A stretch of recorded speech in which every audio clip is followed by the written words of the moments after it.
இன்று நாள் கர்த்தர் உங்களோடு கூட பேசுவார். அவர் அற்புதங்களை செய்கிறவர், அதிசயங்களை செய்கிறவர். நீ என்ன சூழ்நிலையில் வந்திருக்கீங்களோ அந்த சூழ்நிலைக்கு ஏற்ற வார்த்தையை அவரே உங்களோடு கூட பேசுவார். ஹல்லேலூயா, ஹல்லேலூயா. இதை பார்க்கிற கேட்கிற யாவரையும் கர்த்தர் ஆசீர்வதிப்பாக. எடுத்துக்கொள்வோம் ஏசாயா 44ஆம் அதிகாரம் 1ஆம் வசனத்திலிருந்து 3ஆம் வசனம் வரையும். இப்பொழுதும் என் தாசனாகிய யாக்கோபே, நான் தெரிந்து கொண்ட இஸ்ரவேலே, கேள். உன்னை உண்டாக்கினவரும் தாயின் கற்பத்தில் உன்னை உருவாக்கினவரும் உனக்கு துணை செய்கிறவருமாகிய கர்த்தர் சொல்லுகிறதாவது, என் தாசனாகிய யாக்கோபே, நான் தெரிந்து கொண்ட யெசூரனே, பயப்படாதே. தாகமுள்ளவன் மேல் தண்ணீரையும் வறண்ட நிலத்தின் மேல் ஆறுகளையும் ஊற்றுவேன். உன் சந்ததி மேல் என் ஆவியையும் உன் சந்தானத்தின் மேல் என் ஆசீர்வாதத்தையும் ஊற்றுவேன். கரங்களை தட்டி கர்த்தர் நன்றி செலுத்தும். அது நல்ல வேளையில கர்த்தராகிய தேவன் உங்களுக்கு சொல்கிற வார்த்தை என்னவென்றால், எழுதப்பட்டிருக்கிறது, உன்னை உண்டாக்கினவரும் தாயின் கற்பத்தில் உன்னை உருவாக்கினவரும் உனக்கு துணை செய்கிறவருமாகிய கர்த்தர் சொல்லுகிறது என்னவென்றால், என் தாசனாகிய யாக்கோபே, நான் தெரிந்து கொண்ட யெசூரனே, பயப்படாதே. கரங்களை தட்டி நன்றி செலுத்தும். அது நல்ல வேளையில ஹல்லேலூயா. நம்முடைய வாழ்க்கையில அநேக பயங்கள் நம்முடைய வாழ்க்கையில சூழ்ந்துட்டு இருக்கு. பயம் இல்லாதவங்க யாருமே இல்லை. பெரிய தைரியசாலி என்று சொன்னோம்னா ஒரு இருட்டு பாதையில கொண்டு போய் நிப்பாட்டினா அவங்களுடைய தைரியம் எப்படிப்பட்டதாக இருக்கும் என்று தெரியும். ஆமென். எப்படிப்பட்ட தைரியசாலியாக இருந்தாலும் எதுக்குள்ள போக மாட்டாங்க, தனிமையாக இருட்டுக்குள்ள போக மாட்டாங்க. அவங்களுக்கு அப்பதான் தெரியும் தான் வீரனா வீரன் இல்லை என்பது எங்க தெரியும், இருட்டுக்குள்ள விட்டு பார்த்தா தான் தெரியும். அதே போல நம்முடைய வாழ்க்கையிலையும் ஒரு பயம் நம்மளை சூழ்ந்து கொண்டு இருக்கும். நம்முடைய வாழ்க்கையிலையும் பலவீனம் நம்மை சூழ்ந்து கொண்டு இருக்கிறது. ஒரு காரியத்தை நடத்தும் போது இந்த காரியம் சக்சஸ்ஃபுல்லா போகுமா, இந்த காரியம் நமக்கு மகிமையா இருக்குமா, இந்த காரியத்தின் நிமித்தம் நம்மளுடைய மேன்மையை அடைவோமா என்று அநேக தயக்கத்தோடு ஒரு காரியத்தை செய்வதற்கு நம்ம பயந்து கொண்டிருக்கிறோம். ஏதோ ஒரு தொழிலை செய்வதற்கு பயந்து கொண்டிருக்கிறோம், ஒரு காரியத்தை செய்வதற்கு பயந்து கொண்டிருக்கிறோம், ஒருத்தர் வீட்டுக்கு போறதுக்கு பயந்து கொண்டிருக்கிறோம். இந்த காரியங்களை தேவனால் உடைத்து போடப்படுகிறார். ஹல்லேலூயா, ஹல்லேலூயா.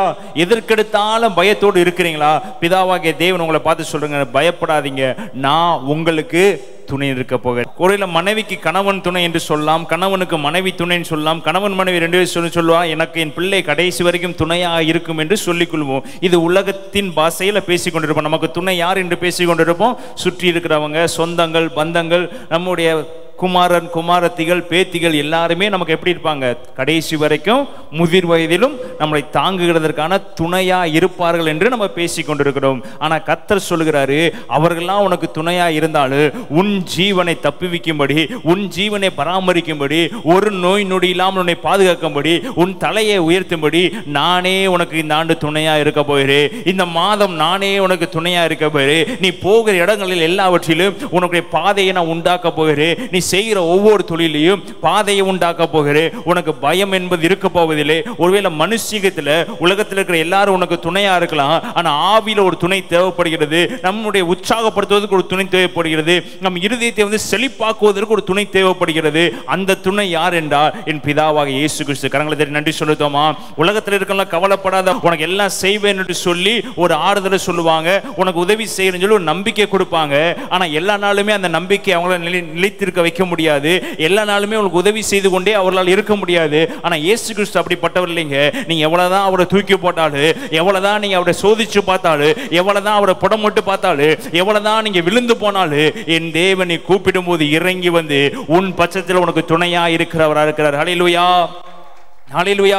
பக்கத்துல பார்த்து சொல்லுங்க, உனக்கு அவர் துணையா இருக்கிற தேவனா இருக்கிறாரு. பயப்படாதே, நான் உன்னோடு இருக்கிறேன். கலங்காதே, நான் உன் தேவ, உன்னை நடத்தி உனக்கு சகாயம் வர பண்ணுவேன். ஹல்லேலூயா, ஹல்லேலூயா, ஹல்லேலூயா. இப்போ பயத்தின் சூழ்நிலையிலிருந்து நம்மளை விடுவிக்கிறவராக இருக்கிறார். நம்முடைய உள்ளத்தில் ஒரு பயம் கிரியை செய்கிறது. அடுத்து நம்முடைய காரியம் எப்படிப்பட்டதாக இருக்க போகிறது, அடுத்த மாதம் நம்முடைய காரியம் எப்படிப்பட்டதாக இருக்க போகிறது, இந்த சபை முடிந்து வெளியே போகும்போது நம்முடைய காரியம் எப்படிப்பட்டதாக இருக்க போகிறது, அடுத்த வேலை சாப்பாடு இல்லாமல் ஒரு வேலை உட்கார்ந்து கொண்டு இருக்கலாம், அடுத்து நம்முடைய கடனை எப்படி அடைக்குவது என்று தெரியாமல் உட்கார்ந்து கொண்டு இருக்கலாம், அடுத்த சூழ்நிலை என்ன செய்வது என்று தெரியாமல் உட்கார்ந்து கொண்டிருக்கலாம். உங்களை பார்த்து தேவன் பேசுகிற, நீ பயப்படாதே மகளே, நான் உனக்கு உனக்காக ரத்தம் சிந்திருக்கிறேன். பயப்படாதே மகளே, நான் உனக்காக உன்னை மீட்டு கொண்டிருக்கிறேன். அவருடைய ரத்தத்தினால் நம்மளை மீட்டு கொண்டிருக்கிறாரு. அவர் ரத்தத்தினால் நம்மை கழுவி இருக்கிறாரு. அவர் கழுவினதுக்காக நோக்கம் என்னவா? நானே உனக்கு துணை செய்ய போகிறேன். மனுஷனுடைய பார்க்கிறது விருதா? மனுஷனுடைய நம்பிக்கையை நம்பி ஒருவேளை நீ உட்கார்ந்து கொண்டிருக்கலாம். இது வரைக்கும் மனுஷனை நம்பி நீ ஒருவேளை ஏமாற்றப்பட்டு கொண்டிருக்கலாம். ஆனா கர்த்தர் சொல்றாரு, யாக்கோபை பார்த்து சொல்றாரு, எஸ்ரூனை பார்த்து சொல்றாரு, இஸ்ரவேலே, நான் உன்னை உண்டாக்கினவர், தாயின் கற்பத்தில் உன்னை உருவாக்கினவர், உனக்கு துணை செய்கிறவருமாகிய கர்த்தர் சொல்லுகிறதாவது, உனக்கு எப்பொழுதுமே துணை யாருன்னா பிதாவாகிய தேவன் மாத்திரம்தான். உனக்கு துணை யாருன்னா இயேசு கிறிஸ்து மாத்திரம். தைரியமா சொல்லுங்க, எனக்கு ஒரு துணை இருக்கிறாரு, எனக்கு ஒரு எஜமானன் இருக்கிறாரு. ஒருவேளை கணவன் இல்லை என்று ஃபீல் பண்றீங்களா? பக்கத்துல சொல்லுங்க, எனக்கு ஒரு கணவன் இருக்கிறாரு, எனக்கு ஒரு துணை நிற்கிறாரு, அவர் என்னை மீட்டெடுக்க வல்லவரா இருக்கிறாரு. ஒருவேளை கணவன் ரட்சிக்கப்படலையா? சொல்லுங்க, எனக்கு ஒரு துணை இருக்கிறாரு, அவர் என் கணவனை கூட்டிட்டு வந்து உட்கார வல்லவரா இருக்கிறாரு. பிரச்சனையில் இருக்கிறீங்களா? என் பக்கத்துல ஒருத்தர் இருக்கிறாரு, அவர் என்னை மேன்மை பாராட்ட வல்லவரா இருக்கிறாரு. இமை பொழுது என்னை கைவிட்டாரு, அவர் உருக்கமான இறுக்கத்தோடு என்னை அவர் சேர்த்துக் கொள்ள வல்லவரா இருக்கிறார். ஹல்லேலூயா, ஹல்லேலூயா. பக்கத்துல சொல்லுங்க, நீங்க தனியாள் இல்லைங்க, உங்களுக்கு ஒரு துணை இருக்கிறாரு. நீங்க தனியாள் என்று எப்பொழுதுமே நினைக்காதீங்க. நீங்க தனிமையின் பாதையில நடந்து கொண்டிருக்கேன்னு எப்பொழுதும் நினைக்காதீங்க. நான் தனிமையில பெட்ல அழுது கொண்டிருக்கேன்னு எப்பொழுதும் நினைக்காதீங்க. பக்கத்துல இயேசு கிறிஸ்து உங்க அருகில் நின்று கொண்டிருக்கிறாரு. அருகில் உங்களை அவர் பார்த்து கொண்டிருக்கிறாரு. உங்க பக்கத்துல இருந்து கவலைப்படாதே மகள் என்று உங்களை அவர் தேற்றி கொண்டே இருக்கிறாரு. ஆமென், ஆமென். நீ எதாவது சொல்லுவீங்களா?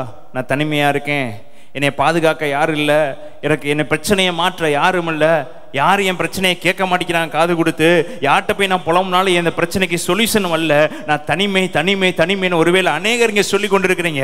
என்னதான் குடும்பத்தில் சொந்தங்கள் இருந்தாலும் நம்முடைய வாயிலிருந்து வருகிற வார்த்தை, நான் தனிமையா இருக்கிறேன், எனக்கு ஆறுதல் சொல்ல யாரும் இல்லை, என்னை தேற்ற யாரும் இல்லை, என்னை தூக்கி நிறுத்த யாரும் இல்லை என்றே தான் சொல்லி கொண்டிருக்கிறார். உங்களை பார்த்து தான் ஆவியானவர் பேசி கொண்டிருக்கிறாரு. பயப்படாதே, நான் உனக்கு துணை நிற்கிறேன். ஹல்லேலூயா, ஹல்லேலூயா. சொல்லப்பட்டிருக்கிறது, உனக்கு துணை செய்கிறவருமாகிய கர்த்தர் சொல்லுகிறதாவது, என் தாசனாகிய, உங்க பேரை சொல்லுங்க, என் தாசனாகிய யாக்கோபே, நான் தெரிந்து கொண்ட எஸ்ரூனே, பயப்படாதே. அவர் என்ன இருக்காரு? தெரிந்து கொண்டிருக்காரு. பக்கத்தில் சொல்லுங்க, உங்களை அவர் பெயர் சொல்லி அழைத்து உங்களை தெரிந்து கொண்டிருக்கிறார். எங்க உருவாக்கினாரா? இப்பொழுதும் என் தாசனாய் யாக்கோபே, நான் தெரிந்து கொண்டவரும், இஸ்ரவேலே கேள், உன்னை உண்டாக்கினவரும், தாயின் கற்பத்தில் உன்னை உருவாக்கினவரும். பக்கத்தில் சொல்லுங்க, அவர் உன்னை தாயின் கற்பத்தில் இருந்தே உன்னை உருவாக்கினாரு. தாயின் கற்பத்தில் இருந்தே உன்னை பெயர் சொல்லி அழைத்திருக்கிறாரு. தாயின் கற்பத்தில் நீ உருவாக முன்னதாகவே நீ இந்த இடத்துல கண்ணீர் வடிப்ப, இந்த இடத்துல நீ கடன்ல மாட்டுவ, இந்த இடத்துல நீ அவமானப்படுவ, இந்த இடத்துல நீ கேவலப்படுவ. ஆனால் நான் உனக்கு துணை நின்று உன் தலையை உயர்த்தவரா இருக்கிறேன், உன்னை நான் மகிமைப்படுத்துவரா இருக்கிறேன். நீ விழுந்து போவேன் எனக்கு தெரியுமாங்களே, நீ இடறி விழுவேன் எனக்கு தெரியும், நீ சோர்ந்து போவேன் தெரியும். ஏனென்றால் பைபிள்ல இருக்கிற எல்லாருமே சோர்ந்து போனவங்க தான். ஏதோ ஒரு பிரச்சனை வரும்போது ஒரு சோர்வு நம்மளை பற்றி பிடித்துக் கொண்டிருக்கிறது. ஏதோ ஒரு போராட்டம் வரும்போது நமக்கு சோர்வு பற்றி பிடித்துக் கொண்டிருக்கிறது. சோர்வு இல்லாமல் யார் இங்க உட்கார போவதில்லை, பலவீனம் இல்லாமல் யார் உட்கார போவதில்லை. ஒவ்வொருடைய வாழ்க்கையை நீ தனித்தனியா பேசி பார்த்தீங்கன்னா, ஒவ்வொருடைய ஆள் மனதில் போய் பேசி பார்த்தீங்கன்னா, கண்ணீரும் கவலைகளும் அதிகமாக இருக்கிறது. அதற்கு தான் தேவன் எனக்கு ஒரு முற்றுப்புள்ளி வைக்கிறாரு. நான் உனக்கு துணை நிற்க போகிறேன், பயப்படாதே. எஸ்ரூனே, நீ பயப்படாதே, நான் உனக்கு துணை நிற்க போகிறேன். தாகம் உள்ளவன் மேல் தண்ணீரையும் வறண்ட நிலத்தின் மேல் ஆறுகளையும் ஊற்றுவே, உன் சந்ததியின் மேல். பக்கத்தில் சொல்லுங்க, உன் சந்ததியின் மேல். நீ பயப்படாம இருந்தேனா, நான் அவர் உனக்கு துணை இருக்கிறாருன்னா, பக்கத்தில் சொல்லுங்க, நீ எதற்கு பயப்படுறியோ அதை தூக்கி போடு. உன் சந்ததியின் மேல் என் ஆவியையும், உன் சந்தானத்தின் மேல் என் ஆசீர்வாதத்தையும் ஊற்றுவேன். அப்போ உனக்கு வாக்கு தத்தத்தை கொடுத்துட்டேன். உன்னுடைய சந்ததி இவ்வளவாய் ஆசீர்வதிக்கப்படு, நீ கவலைப்பட மாட்ட, உன் மேல மகிமையை ஊற்றுவே, உன் சந்ததியை இவ்வளவாய் பெருக பண்ணுவேன்னு சொல்லி ஒரு வாக்கு தத்தத்தை அவர் நமக்கு கொடுத்துட்டார். ஹல்லேலூயா, ஹல்லேலூயா. இப்ப நம்முடைய பிரயாணம் எப்படிப்பட்டதா இருக்குன்னா, வாக்கு தத்தத்தை பெற்றுக்கொண்டோம், இப்ப எதற்கு நேரா ஓட வேண்டும்? வாக்கு தத்தத்துக்கு நேரா ஓட வேண்டும். ஒரு ஆசீர்வாதத்தை பெற்றுக்கொண்டோம், அந்த ஆசீர்வாதத்துக்கு நேரா ஓட வேண்டும். இது மாத்திரம் தான் நம்மளுடைய குறிக்கோளா இருக்கும். இதுக்கு நடுவில் மேடுகள், பள்ளங்கள், கண்ணீர்கள், கவலைகள் எது வந்தாலும் முடிவு ஜெயமா இருக்கும். கரங்களை தட்டி நன்றி சொல்லுதோமா? அவர் என்னை கீழே தள்ளுகிறவர் அல்ல, அவர் என்னை உயர்த்துகிறவர். அவர் ஒருவேளை நான் கீழே விழுவது போல தெரிஞ்சாலும் அவர் என்னை தூக்கி தூக்கி தூக்கி நிறுத்துகிறவர் என்ற நம்பிக்கை இல்லை, நமக்குள்ள இருந்தால் போது அவர் நம்மளை நிலைநிறுத்துகிற தேவனா இருக்கிறார். ஹல்லேலூயா, ஹல்லேலூயா. இன்னொரு வசனத்தை வாசிப்போம். ஏசாயா 43 1ஆம் வசனம் 2ஆம் வசனம்.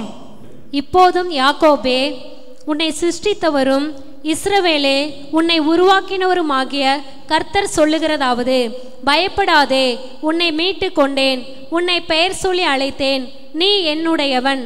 நீ தண்ணீர்களை கடக்கும்போது நான் உன்னோடு இருப்பேன், நீ ஆறுகளை கடக்கும்போது அவைகள் உன்மேல் புரளுவதில்லை, நீ அக்கினியில் நடக்கும்போது வேகாதிருப்பாய், அக்கினி ஜுவாலை உன் பேரில் பற்றாது. நல்ல வேளையில மறுபடியும் யாக்கோபை பார்த்து சொல்றாரு, யாக்கோபே, உன்னை சிருஷ்டித்தவரும் இஸ்ரவேலே உன்னை உண்டாக்கிறோமாகிய கர்த்தர் சொல்லுகிறதாவது. என்ன சொல்றாரு கர்த்தர்? சொல்லுங்க, என்ன சொல்றாரு? உன்னை உருவாக்குவேன், உன்னை தூக்குவேன், சுமப்பேன்னு சொல்லாம என்ன சொல்றாரு? முதல் வார்த்தை சொல்லுங்க, முதல் வார்த்தை, எனக்கு பலவீனம் இருக்குன்னு பயப்படுறீங்களா? எனக்கு மருத்துவ செலவு அதிகமாகுதுன்னு பயப்படுறீங்களா? இல்லை சக்கரை வியாதியில் என் வாழ்க்கை முடிந்துடும் பயப்படுறீங்களா? அடுத்த சூழ்நிலைக்கு பயப்படுறீங்களா? உங்களை பார்த்து தான் சொல்றாரு, பயப்படாதே. கர்த்தர் சொல்லி குறைக்கிறது, உன்னை மீட்டு கொண்டேன், உன்னை பெயர் சொல்லி அழைத்தேன், நீ என்னுடையவன். நீ தண்ணீரை கடக்கும் போதும், வாசிங்க, நீ தண்ணீரை கடக்கும் போதும், பக்கத்தில் சொல்லுங்க, நீ தண்ணீரை கடந்து வருவ, அவர் உன்னோடு இருப்பாரு. நீ ஆறுகளை கடந்து வருவ, அவைகள் உன்மேல் புரளுவதில்லை.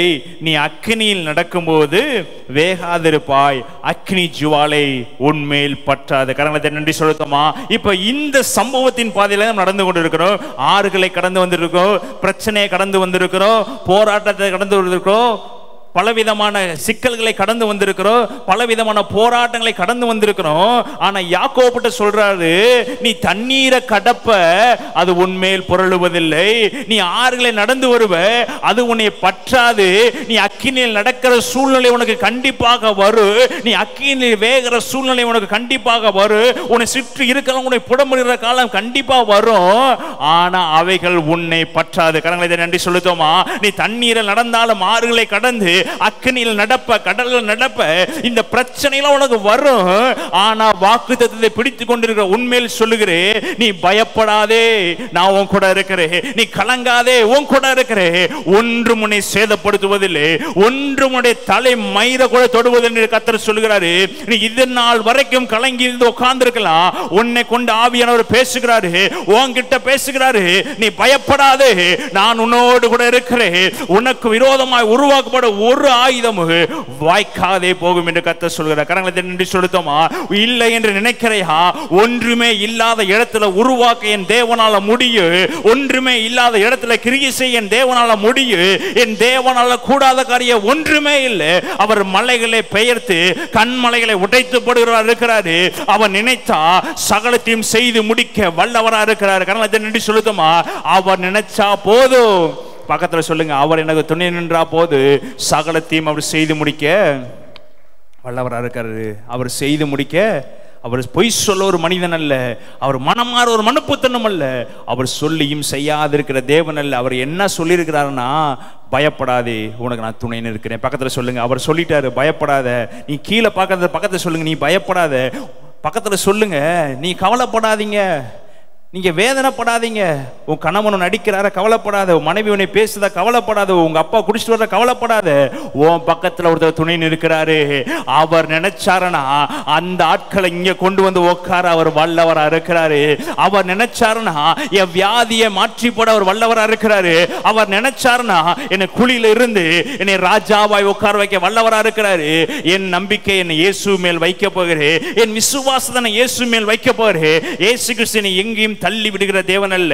என் குற்றத்தை பார்த்து மனிதர்கள் என்னை தள்ளி விடலாம். நான் நடக்கிற நடையை பார்த்து மனிதர்கள் என்னை புறம் கூறலாம். நான் செய்கிற செய்களை பார்த்து என்னடா பைபிள் படிக்கிறான், இந்த மாதிரி காரியத்தை செய்கிற மனிதர்கள் தள்ளி விடலாம். ஆனா என் இயேசு ஒரு நாள் என்னை தள்ளாதவ. என் இயேசு எப்பொழுதுமே என்னை உயரத்தில் கொண்டு போய் பாட்டுக்கிற தேவனா இருக்கிறார். ஆமென், ஆமென். ஒருவேளை சொல்லலாம், சுற்றி இருக்கும் நீ சர்ச்சுக்கு போற, என்ன உனக்கு ஆசீர்வாதம் இல்லைன்னு அவங்களே உன்னை டிஸ்கரேஜ் பண்ணி உன் ஆவியை சோர பண்ணலாம். அவர் சொல்லுவார், நீ சோர்ந்து போகிறவதான் மகளே, ஆனாலும் பயப்படாத, நான் உன் கூட இருக்கிறேன். ஹல்லேலூயா, ஹல்லேலூயா, ஹல்லேலூயா. ஒன்றுமே இல்லாதவரை கொண்டுதாங்க அவர் பெரிய காரியங்களை செய்கிறவர் இருக்கிறாரு. பைபிள்ல பார்த்துருக்க யாக்கோப் என்பவரை பத்தி நமக்கு தெரியும் எல்லாத்துக்கும். தன்னுடைய ஆசீர்வாதங்கள் வந்ததுக்கு அப்புறம் தான் அவர் வனாந்திரத்துக்கு நேராக தள்ளிவிடப்படுகிறாரு. அதற்கு முன்பதாக ஈசாக்கின் மகனாக இருக்கிற யாக்கோபுக்கு எல்லாவற்றிலும் மேன்மை இருந்தது. அவனுக்கு கீழே பணிவிடைக்காரர்கள் இருந்தாங்க, அவனுக்கு கீழே சேவகர்கள் இருந்தாங்க. ஈசாக்கினுடைய மகன் யாக்கோப்பும் ஏசாவு அந்த நாட்டில் அவங்க மாத்திரம் தான் உயர்ந்தவர்களா இருந்தாங்க. அவங்களுக்கு கீழே தான் இருக்கிற எல்லா ஜனங்களும் யாரு கீழே இருந்தாங்க? யாக்கோபுக்கும் ஏசாவுக்கும் கீழே இருந்தாங்க. ஏன்னா ஈசாக்கு கண்கள் சரியில்லாத காரணத்தால் படுத்த படுக்க ஆகிவிட்டாரு. ஆனா அதுக்கு அடுத்த நிலைமையில பெரிய ராஜாக்கள் ஈக்குவலா உட்கார பண்ணுங்க ரெண்டு பேரு, ஒன்று ஏசா, ஒன்று யாக்கோபு. இந்த ரெண்டு பேர் தான் இஸ்ரவேலை ஆண்டு கொண்டு இருக்கிறாங்க. இந்த ரெண்டு பேர் தான் அடுத்து இஸ்ரவேலுக்கு தகப்பன். ஆனா வாக்குத்தத்தத்தை பெற்றுக்கொண்ட யாக்கோபு எங்க போனாரு?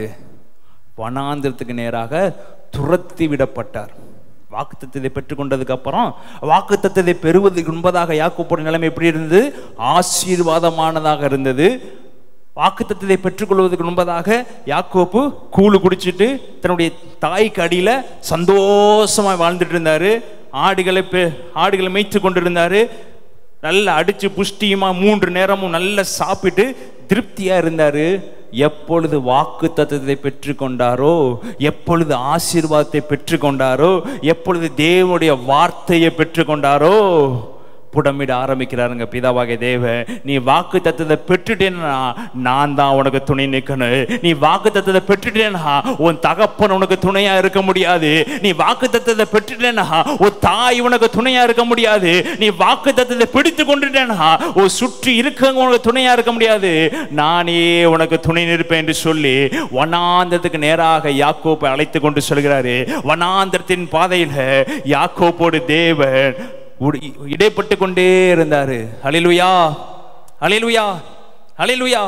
இப்போ வாக்குத்தத்தத்தை பெற்றதுக்கு அப்புறம் தான் நமக்கு போராட்டம். நீ சர்ச்சுக்கு வந்ததுக்கு அப்புறம் தான் பிளவினை சொல்லுவோம். நான் பழையபடி இருந்திருந்தா கூட எனக்கு என்ன இருக்காது, பிரச்சனை வந்திருக்காது, போராட்டம் வந்திருக்காது. அது பழைய காரியங்க.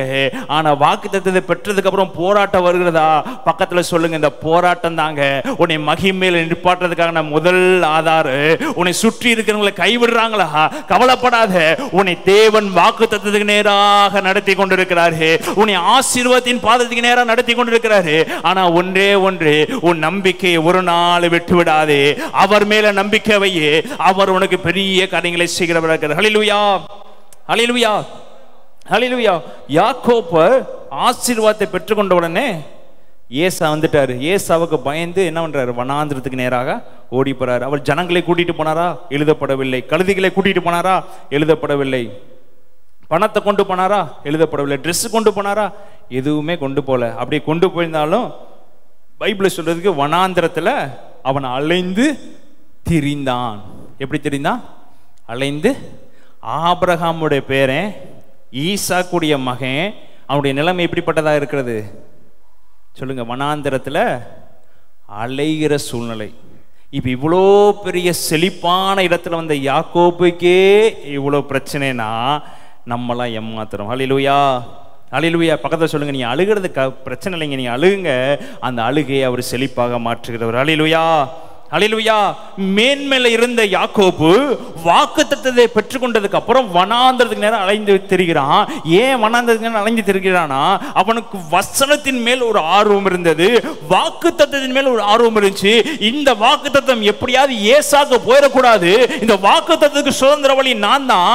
இதற்கு அப்புறம் என்ன பிரச்சனை வந்தாலும் பிரச்சனை இல்லை, எனக்கு வாக்குத்தத்தம் மாத்திரமே முக்கியம். இந்த வாக்குத்தத்தத்தை நான் போய் பெற்றுக்கொண்டா என் தகப்பன் என்னை கேவலமா நினைப்பாரு, என்னை சுற்றி இருக்கவன் என்னை கேவலமா நினைப்பாங்க, என்னுடைய ஏசா வந்து என்னை கேவலமா நினைப்பான். அவன் என்னை பார்த்து என்னுடைய வாக்குத்தத்தத்தை நீ பெற்றுக்கொண்ட, என்னுடைய ஆசீர்வாதத்தை நீ பெற்றுக்கொண்டு வந்து சொல்லி என்னை அடிச்சு விடுவான். சுற்றி இருக்க ஜனங்கள் எல்லாம் ஈசாக்கின் மகனா இருக்க யாக்கோபை இவ்வளோ பெரிய தப்பு செஞ்சுட்டாப்லே. ஈசாக்கின் மகன் யாக்கோபு அண்ணனுக்குரிய ஆசீர்வாதத்தை யாக்கோபு பிடுங்கி விட்டாரே என்று எல்லாரும் கேவலமா நினைப்பாங்கிற எண்ணம் யாக்கோபுக்கு இருந்தது. ஆனாலும் தேவனுடைய வார்த்தையில பிரியமா பயமா இருந்தா பிரியமானவர்களே, யார் என்னை என்ன சொன்னாலும் பிரச்சனை இல்லை, அவர் கொடுக்கிற வார்த்தை எனக்கு முக்கியம். என் அண்ணனை அடிச்சு கொண்டாலும் பரவாயில்ல, எனக்கு வாக்குத்தத்தம் முக்கியம். என் அப்பாவனை ஏமாற்றினாலும் பரவாயில்ல, அவர் கொடுக்கிற வார்த்தை இருக்குல்ல, அந்த வார்த்தையை தூக்கி நிப்பாட்டு, அந்த வார்த்தையை ராஜாவை உட்கார பண்ணு. அவனுக்கு தெரியும் இந்த வார்த்தையை வாங்கிட்டா இந்த ஜனங்கள் நம்ம சும்மா விட மாட்டாங்க. யாக்கோபுக்கு தெரியும், தெரிஞ்சும் எங்க போய் நிக்கிறாரு? வார்த்தையை பெற்றுக்கொள்வதற்கு நிக்கிறாரு. தன்னுடைய கைகள் எல்லாத்திலையும் எதை பெற்றுக்கொள்றாரு? ஆட்டுக்குட்டியோட தோலையாவது போட்டுக்கிட்டு, என்னோட நோக்கம் ஒன்னே ஒண்ணுதான், ஆசீர்வாதத்தை பெற்றுக்கொள்ளணும். கரங்களை நன்றி சொல்லுத்தோமா? உங்க நோக்கம் எப்படிப்பட்டதாக இருக்குன்னா, எது நடந்தாலும் பரவாயில்ல, ஆசீர்வாதத்தை பெற்றுக்கொள்ளணும். எது நடந்தாலும் பரவாயில்ல, வார்த்தையை பெற்றுக்கொள்ளணும். இந்த வார்த்தை தாங்க யாக்கோபை உயர்த்தினது. கரங்களை நன்றி சொல்லுத்தோமா? நீ வார்த்தையை பிடிக்காம, நீ வசனத்தை பிடிக்காம நீங்க ஓடிக்கொண்டிருந்தீங்கன்னா கடைசி வரைக்கும் தேவன் உங்களோட கூட இருப்பாரு, இயேசு உங்களோட இருப்பாரு. ஆனா ஒரு பெரிய ஆசீர்வாதத்தை நம்ம வாழ்க்கையில பெருசா பார்க்க முடியாது, பெரிய ஆசீர்வாதத்தை உடனே பார்க்க முடியாது, கொஞ்சம் கொஞ்சம் கொஞ்சமா தான் பார்க்க முடியும். ஆனா வார்த்தையில கவனமா இருக்க வேண்டும் பிரியமானவர்களே. தன்னுடைய அண்ணனை ஏமாத்தினார் இல்லை என்று சொல்ல, ஆனா வாக்குத்தத்தத்துக்கு உரியவன் யாருன்னா யாக்கோபு தான். அத கரெக்டான நேரத்துல கரெக்டான டயத்துல யாக்கோபு பெற்றுக்கொண்டான். அது நிமித்தம் கர்த்தர் ஆசீர்வதித்தாரு. இதை பெற்றுக்கொண்டதுக்கு அடுத்துதான் நடக்குது வனாந்தரம். வாக்குத்தத்தத்தை பெற்றுக்கொண்டதுக்கு அப்புறம் தான் என்ன நடக்குது? வனாந்தரம். வாக்குத்தத்தத்தை பெற்றுட்டு கர்த்தர் ஆசீர்வதிக்கவே உயர்த்தோடு எல்லாம் சொன்ன அடுத்த நாள் என்ன ஆயிடுச்சு? அடுத்த நாள் அன்னைக்கு மாலை என்ன ஆயிடுச்சு? இருக்கிற எல்லாத்தையும் என்ன ஆயிட்டாங்க? புடுங்கிட்டாங்க. வசனத்தை வாங்கி கொண்டு அடுத்த நிமிஷமே இருக்கிறது எல்லாமே என்ன ஆயிடுச்சு? தனக்கு இருந்த தாய் போயிடுச்சு, தனக்கு இருந்த தகப்பன் போயிட்டாரு, தனக்கு இருந்த அண்ணன் போயிட்டான், தனக்கு கீழே இருந்த சேவகர் எல்லாரும் சேர்ந்து எங்க துரத்திட்டாங்க? வனாந்தரத்துக்கு. இது நாள் வரைக்கும் நம்பி இருந்தான். தன் தாய்க்கு மிகவும் பிரியமானவன் யாக்கோபு, தன் தாய் சொல்வதற்கெல்லாம் கீழ்ப்படிந்தவன் யாக்கோபு, கூடாரத்தை விட்டு பிரியாமல் இருந்தவன் யாக்கோபு, வெளி உலகம் தெரியாமல் இருந்தவன் யாக்கோபு. ஆனா எங்க போறான்? வனாந்தரத்துக்கு அலைந்து திரிகிறபடி துரத்தி விடுறாங்க. இந்த சூழ்நிலையில் ஒரு சில பேர் உட்கார்ந்துருக்கேன், உங்களுக்கு தான் கர்த்தர் பேசுறாரு. அந்த யாக்கோபு ஒரு தூக்குன தேவன் உன்னோடு கூட இருக்கிறேன், உன்னையும் பெரிய ஜாதியாக்கி உன்னை ஆசீர்வதிப்பேன் என்று சொல்றாரு. கரங்களை தட்டி நன்றி சொல்லுத்தோம். அந்த நல்ல வேளையில யாக்கோபே, இஸ்ரவேலே, நான் தெரிந்து கொண்ட இஸ்ரவேலே, நீ ஒன்றுக்கும் கவலைப்படாத. நீ தண்ணீரில் நடப்ப, அது உன்னை பற்றாது. நீ ஆறுகளை கடந்து போவ, அது உண்மையில் புரளுவதில்லை. அக்கினி ஜுவாலையில் நடந்தாலோ அது உன்னை பற்றாது என்று தேவன் சொல்லுகிறார். அல்லேலூயா. வனாந்தரத்தில் அலைந்து உட்கார்ந்துறவங்க கிட்ட பிதாவாகிய தேவன் தரிசனமாகிறாரு. இதே இடத்துக்கு நீ திரும்ப வருவ, உன்னை என்ன பண்ணுவேன்? நான் சொன்னதை செய்கிற அளவுக்கு உன்னை கைவிடுவதில்லை என்று சொல்றாரு. இப்ப இதெல்லாம் கடந்து போனதுக்கு அப்புறம் தன்னுடைய லாபான் வீட்டுக்கு போறாரு, தன்னுடைய தாய்மாமன் வீட்டுக்கு போறாரு. அங்கேயும் போய் செழிப்பான வாழ்க்கை இருந்ததா? அங்கேயும் போய் மகிமையான வாழ்க்கை இருந்ததா? அங்கேயும் 20 ஆண்டுகள் என்ன? கடினத்தின் பாதை, கடினத்தின் மேல் கடினத்தின் பாதை. எவ்வளவுதான் கஷ்டப்படக்கூடாதோ எல்லாத்தையும் பட்டாரு. லேயாளுக்காக, ராகேலுக்காக, தன் பிள்ளைகளுக்காக, தன்னுடைய பெயரை நிலைநாட்ட வேண்டும் என்பதற்காக, அந்த வாக்குத்தத்தம் நிறைவேற வேண்டும் என்பதற்காக அவர் பட்ட பாடுகள், அவர் கஷ்டப்பட்ட பாடுகள்லாம் மிகவும் அதிகம். ஆனாலும் ஒன்றை மாத்திரம் விடவில்லை, தேவன் சொன்ன வார்த்தையை மாத்திரம் விடவில்லை. தேவன் சொல்றார், ஒவ்வொரு வார்த்தையிலையும் கவலைப்படாதே, இன்னும் கொஞ்சம் ஓடு, இன்னும் கொஞ்சம் நடந்து வா, இன்னும் கொஞ்சம் தான், நான் சொன்னதை செய்யற அளவுக்கு உன்னை கைவிட மாட்டேன், நான் உனக்கு வாக்குத்தத்தம் பண்ணதை நிறைவேற்றுவேன், உன்னை ஒரு நாள் உன்னை கைவிடவே மாட்டேன்ங்கிற வாக்கு தத்தத்தை யாக்கோபு உறுதியா பிடிச்சிருந்தாரு. பக்கத்துல சொல்லுங்க, உறுதியா பிடிச்சிருந்தாரு. இந்த மாதிரி 20 ஆண்டுகள் நீங்க வனாந்தரத்தில் அலைந்த காரியங்கள் உன் வாழ்க்கையில உண்டா? 20 ஆண்டுகள் கஷ்டப்பட்ட காரியங்கள் உன் வாழ்க்கையில உண்டா?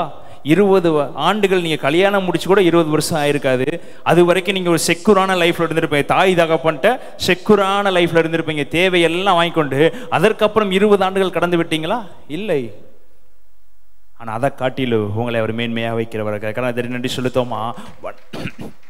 வனாந்தரத்தில் அலைந்து தெரிந்தவன், பைபிள் எழுதப்பட்டிருக்கிறது, தன் தகப்பன் தாய் ஆபிரகாமுக்கு சொன்ன எல்லா சொத்தையும் விட்டுட்டு தனியாக வனாந்தரத்துக்கு கொண்டு போகப்பட்டவன். ஆபிரகாம் சொன்னார், உன் சந்ததி மன்னத்தனையா பெருகி இருக்கும், உன் சந்ததி இப்படியாவா, இன்னளவா, இவ்வளவா இருக்கும் சொல்லிட்டு எல்லாத்தையும் விட்டுட்டு எதுல ஆரம்பிக்கிறாரு? ஜீரோல ஆரம்பிக்கிறாரு. எதுல ஆரம்பிக்கிறாரு? ஜீரோல பக்கத்தில் சொல்லுங்க, உன் வாழ்க்கை ஜீரோவா இருக்கா? உன் வாழ்க்கை இகழப்படுகிறதா இருக்கிறதா? உன் வாழ்க்கையை பார்த்து எல்லாம் சிரிக்கிறாங்களா? உன் வாழ்க்கையை பார்த்து நீ ஜீரோ என்று சொல்றாங்களா? பக்கத்தில் சொல்லுங்க, ஒன்றுமே இல்லாத என்னை அவர் உயர்த்த வல்லவராக இருக்கிறாரு.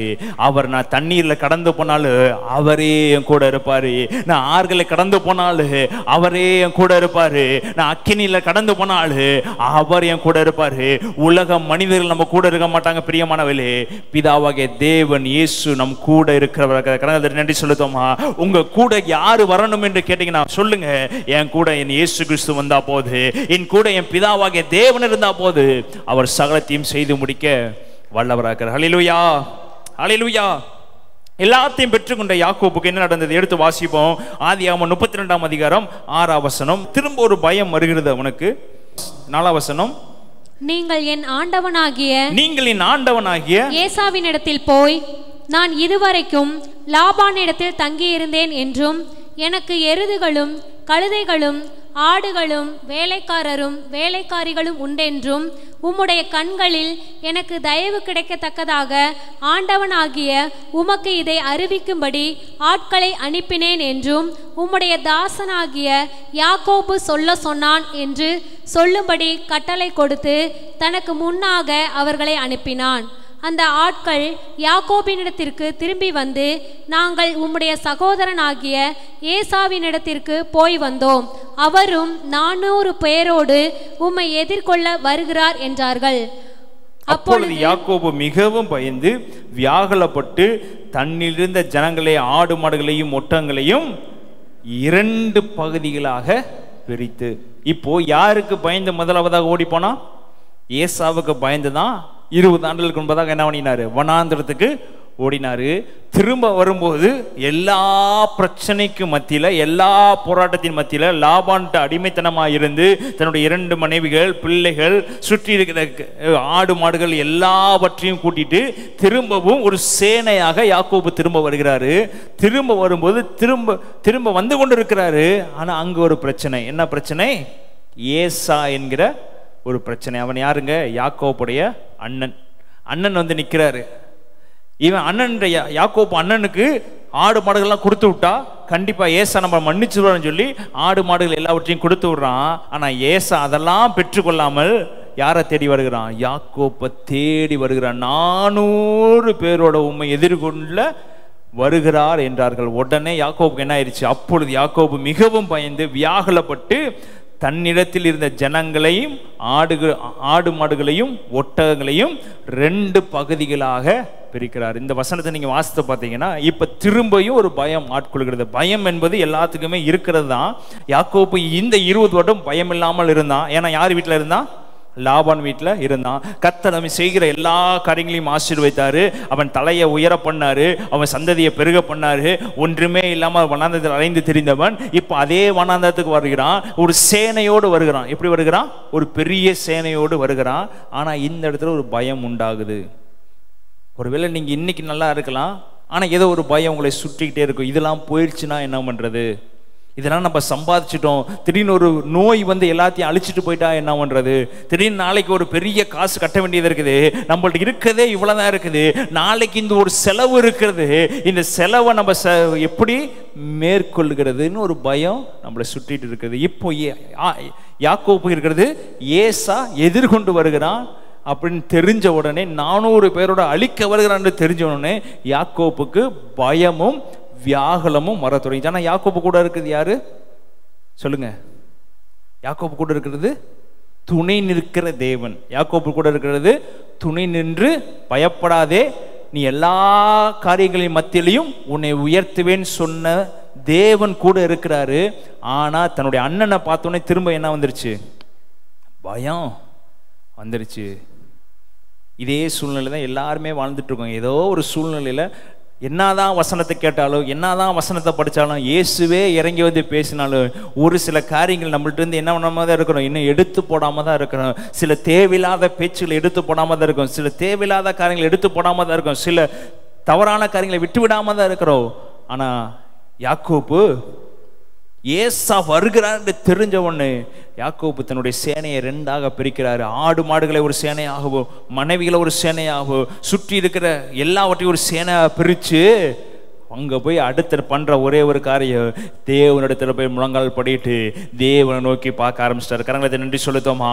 ஏசா வருகிறார் தெரிஞ்சவனே தன் சேனையை பிரிக்கிறது மாத்திரம் அல்லாமல் யாருக்கிட்ட போனா அந்த பயத்திலிருந்து நான் விடுபட முடியுமோ, யாருக்கிட்ட போனா இந்த பிரச்சனையிலிருந்து விடுபட முடியுமோ, யாருக்கிட்ட யாருடைய கொம்பை நான் பிடிச்சேன்னா அவர் என் தலையை உயர்த்துவாரோ, அதே தேவன் அதே வனாந்தரத்துல தேவனுடைய சமூகத்துல போய் உட்கார்றான். தேவன் அவனுக்கு பெரிய காரியங்களை செய்யறாரு. நன்றி சொல்லுதோமா. இதே சூழ்நிலை இப்ப நீங்க வந்து உட்கார்ந்து இருக்கிறீங்க. இந்த பிரச்சனை மத்தியில இப்ப நீங்க வந்து உட்கார்ந்து இருக்கீங்க. பிரச்சனை இல்லாமல் யாரு சபைக்கு வர மாட்டாங்க பிரியமானவர்களே. பிரச்சனை வாழ்க்கையில இல்லைன்னா நீ சபைக்கே வர மாட்ட. சந்தோஷமாக நீ வெளியே சுத்திட்டு இருந்திருப்ப, சந்தோஷமா உறவினர் வீட்டுக்கு போயிருப்ப, சந்தோஷமா திருவிழா கரையத்துக்கு போயிருப்ப, சந்தோஷமாக திருமண கரையத்துக்கு போயிருக்க. ஏதாவது ஒரு நாளாவது என் பிரச்சனைக்கு விடிவு வராதா? ஏதாவது ஒரு நாளாவது என் கண்ணீருக்கு விடிவு வராதா? என்னைக்காவது ஒரு சண்டே சர்வீஸ்லயாவது என் பிரச்சனையை ஆண்டவர் தெளிவாக பேசி எனக்கு விடுதலையை கொடுக்க மாட்டாரா? என்னை பெயர் சொல்லி அழைக்க மாட்டாரா? என் பிரச்சனைகளை சொல்லி எனக்கு வாக்குத்தத்தத்தை கொடுக்க மாட்டாரா? ஒரு வசனம் இன்னைக்கு என் கூட பேசாதா? இந்த வசனத்தை ஏதாவது ஒரு வசனம் என் வாழ்க்கையில கிரியை செய்யாதா என்று சொல்லி மேய்ந்து போவதற்காக வந்துட்டு இருக்கீங்க. ஒவ்வொரு ஞாயிற்றுக்கிழமை வருவதற்கு காரணம் வசனத்தை பெற்றுக்கொள்ளணும், வசனம் நம்மளோடு பேசணும். இந்த வசனத்தின் நிமித்தம் இந்த வாரம் முழுவது தேவனை நடத்த வேண்டும் என்று தான் எத்தனை பேர் உட்கார்ந்து இருக்கிறீங்க? எல்லாருமே உட்கார்ந்து இருக்கிறோம். சும்மா வந்து உட்கார்ல. ஏதாவது ஒரு வார்த்தை என்னை தொடாதா? அதாவது ஒரு வார்த்தை ஈஸ் என்கிட்ட பேச மாட்டாரா? ஏதாவது ஒரு வார்த்தை அவர் என்னோட இடைப்பட மாட்டாரா? என் மனசுக்குள்ள போகாதா? எனக்கு ஒரு வார்த்தை கொடுந்தா என்ன பண்ணிருக்கோம்? உங்களை பார்த்து சொல்றாரு, நான் உனக்கு துணை நிற்கிறேன், நீ பயப்படாதே. நான் உனக்கு துணை நிற்கிறேன். எவ்வளவு பெரிய ஏசா வந்தாலும் சரி, உன் சந்ததியை அழிஞ்சிரும் நீ நினைச்சிட்டு நீ பயந்துட்டு இருக்காத. ஒரு சந்ததியை ரெண்டா பிரிச்சு உட்கார வச்சுட்டு நீ நோக்கி பார்க்கறோட போய் உட்காரு. அவர் உன் சந்ததியை ஜெயிக்க வல்லவரா இருக்கிறார். கணவத்தை நன்றி சொல்லுத்தோமா. அவர் உன் சந்ததியை பாதுகாக்க வல்லவரா இருக்கிறாரு. அவர் உன் சந்ததியை உயர்த்த வல்லவரா இருக்கிறாரு. ஆனா நீ போக வேண்டிய இடம் என்ன தெரியுமா? தேவாதி தேவனுடைய சமூகத்தில் போய் உட்கார ஆரம்பி. அவர் உன் தலையை உயர்த்துகிறவராக இருக்கிறார். ஹல்லேலூயா, ஹல்லேலூயா. அடுத்த அதிகாரத்தை வாசிங்க. 33ஆம் அதிகாரம் 4ஆம் வசனம். தான் அவர்களுக்கு முன்னாக நடந்து போய், தான் அவர்களுக்கு முன்பாக நடந்து போய் 7 விசை தரை மட்டும் குனிந்து வணங்கி தன் சகோதரன் கிட்ட சேர்ந்தான். அப்பொழுது ஏசா எதிர்கொண்டு ஓடி வந்து அவனை தழுவி அவன் கழுத்தை கட்டிக்கொண்டு அவனை முத்தம் செய்தான். இருவரும் அழுதார்கள். 8ஆம் வசனம். அப்பொழுது அவன், எனக்கு எதிர்கொண்டு வந்த அந்த மந்தையெல்லாம் என்னத்துக்கு என்றான். அதற்கு அவன், என் ஆண்டவனுடைய கண்களில் எனக்கு தயவு கிடைக்கிறதற்கு என்றான். அடுத்த வசனம். அதற்கு ஏசா, என் சகோதரனே, எனக்கு போதுமானது உண்டு, உன்னுடையது உனக்கு இருக்கட்டும் என்றான். நன்றி செலுத்தும் அந்த நல்ல வேளையில இப்போ ஏசாவுக்கு பயந்து சந்ததியை ரெண்டாக பிரிக்கிறான். தேவனிடத்துல போய் இரவும் பகல உட்கார. 32ஆம் அதிகாரம் கடைசி வசனங்கள் நீங்க வாசித்து பார்த்தீங்கன்னா, அவன் தேவனோடு போய் போராடுகிறான். பிதாவாகிய தேவன் இரவு முழுவதும் யாக்கோபோட போராடி யாக்கோபோட காலில் சொல்றாரு, நீ தேவனோடு மனிதனோடு என்ன பண்ண போராடி வெற்றி பெற்ற, உனக்கு என்ன வேண்டும் சொல்றாரு. அப்ப யாக்கோபு சொல்றேன், நீ ஆசீர்வதித்தால் போதும் என்று சொல்லி தேவன்கிட்ட முறையிடுகிறாரு. அவர் சொல்றாரு, இனிமே உன் பேரு இஸ்ரவேல். எனக்கு யாக்கோபு என்னப்படாமல் இஸ்ரவேல். இஸ்ரவேல்னா என்ன தெரியுமா? ஆசீர்வதிக்கப்பட்டவர்கள் என்று அர்த்தம். இப்படி ஆசீர்வதித்து அனுப்புறாரு. இப்போ வாக்குத்தத்தத்தை பெற்றுக்கொண்ட யாக்கோபு மறுபடியும் ஃபர்ஸ்ட் வனாந்திரத்தில் அலைந்து தெரியும் போது வாக்குத்தத்தத்தை பெற்றதுக்கு அப்புறம் தான் எங்க தூக்கி போட்டாங்க? வனாந்திரத்துக்கு தூக்கி போட்டாங்க. இப்போ அதே வனாந்திரத்தில் திரும்பியும் போய் என்ன பண்றாரு? வாக்குத்தத்தத்தை பெற்றுக்கொள்றாரு. என்ன வாக்குத்தத்தம்? என்னை எப்படியாவது நீ ஆசீர்வதித்தே ஆக வேண்டும் என்கிற வாக்குத்தத்தம். ஒவ்வொரு தடவையும் யாக்கோபிட்ட பிடிச்சது என்ன தெரியுமா? எந்த பிரச்சனை வந்தாலும் வார்த்தையில விடாதவனாய், வார்த்தையை பற்றி கொண்டு ஓடுகிறவனாக யாக்கோபு இருந்தான். ஏசா வருகிறாரு. அவர் இரவு முழுவதும் அவன் இரவு முழுவதும் ஜெபிக்கிறதுக்குள்ள ஏசா வந்து அழிச்சு போட்டு போயிருந்தா கூட தெரிஞ்சிருக்காது. ஆனா இரவு முழுவதும் தன்னுடைய குடும்பத்தை பயத்தோடு வெளியே நிப்பாட்டிட்டு தனக்குள்ள இருக்க பயத்தை மறைத்து கொண்டு பிதாவாகிய தேவனிடத்துல போய் போராடி கொண்டு இருக்கிறான். தன்னுடைய குடும்பங்கள் எல்லாரும் பிரச்சனையில இருக்கிறாங்க. தன் குடும்பம் எல்லாம் போராட்டத்தில் இருக்குது. தன் குடும்பங்கள் எல்லாம் அழிஞ்சிரும் தெரிஞ்சும் அதை தூக்கி எங்க வைக்கிறான்? ஓரத்தில் வச்சுட்டு இதை காப்பாற்றணும்னா நான் பிடிக்க வேண்டிய ஒருத்தர் இருக்கிறாரு, அவரை பிடிச்சோம்னா இவங்க எல்லாவற்றையும் அவரை காப்பாற்ற வல்லவராக இருக்கிறார் என்று யாக்கோபுக்கு தெரியும். ஏன் தெரியும்னா, ஒன்றுமே இல்லாமல் போனவன் வனாந்தரத்தில் அலைஞ்சவனுக்கு இவ்வளோ ஆசீர்வாதத்தில் கொடுத்தவர் ஒரு நிமிஷத்துல எல்லாத்தையும் வீழ்த்த அவரால் முடியாது, ஒரு நிமிஷத்துல எல்லாத்தையும் பிடுங்க அவரால் முடியாது. கண்டிப்பாக திரும்பவும் என்னை முளைக்க பண்ணுவாருங்கிற எண்ணம் யாக்கோபுக்கு இருந்தது. நேர போய் ஏசா காலில் விழுகிறதா காட்டில பிதாவாகிய தேவனுடைய காலில் விழுவதே மேல் என்று சொல்லி எதிரியின் காலை பிடிப்பதற்கு மாத்திரம் தேவனுடைய காலை நோக்கி பார்க்கிறான். இரவு முழுவதும் ஜெபம் பண்ணுகிறான், இரவு முழுவதும் வார்த்தையை கேட்கிறான். என்ன வார்த்தை?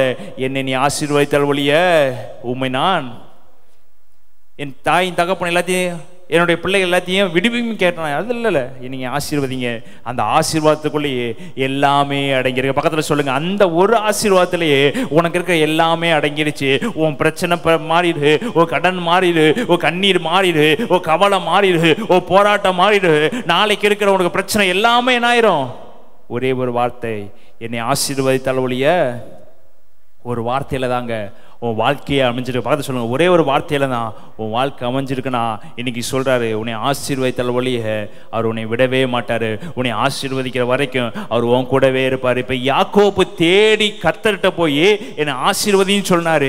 ஆனா இயேசு கிறிஸ்து இரவு பகல் உங்களோடு கூடவே இருந்து உங்களை ஆசீர்வதித்து கொண்டே இருக்கிறாரு. நீங்க அவர் காலை பிடிக்க தேவையில்லை. அவர் உன் பக்கத்துல வந்து தன்னுடைய ரத்தத்தினால உன்னை கழுவி உன் கூடவே துணையா இருந்து, பிரச்சனை இருக்கு, போராட்டம், கவலைப்படாதன்னு சொல்லி கண்ணீரை துடைக்கிறவர் இருக்கிற. பழைய ஏற்பாட்டில் தேடி போய் தேவனுக்கு பலிபீடம் செலுத்தினாங்க, பழைய ஏற்பாட்டில் தேடி போய் ரத்தத்தை செலுத்தினாங்க, தேடி போய் தேவனுடைய காலில் விழுந்தாங்க. ஆனா பக்கத்துல சொல்லுங்க, நீ தேடி போக வேண்டாம். பக்கத்துல சொல்லுங்க, ஏசப்பா என் பிரச்சனையை பாரு. அவர் சொல்லுவோம், பிரச்சனையை பார்த்துட்டே மங்களே, இதோ உனக்கு விடுதலை, இதோ உனக்கு எல்லாவற்றிலும் மேன்மையை கொடுக்கிறேன்னு சொல்லி உன் அருகில் இருக்கிறாரு. பக்கத்துல சொல்லுங்க, நீ தேடி போக வேண்டாம், அவரே உன்னை தேடி வந்திருக்கிறார். கரணத்தை நன்றி சொல்லுத்தோமா, அவரே தேடி வந்து உனக்கு கிருபையை கொடுத்திருக்கிறார். ஹல்லேலூயா, ஹல்லேலூயா. இப்போ ஏசா கேட்கிறாரு 8ஆம் வசனம்.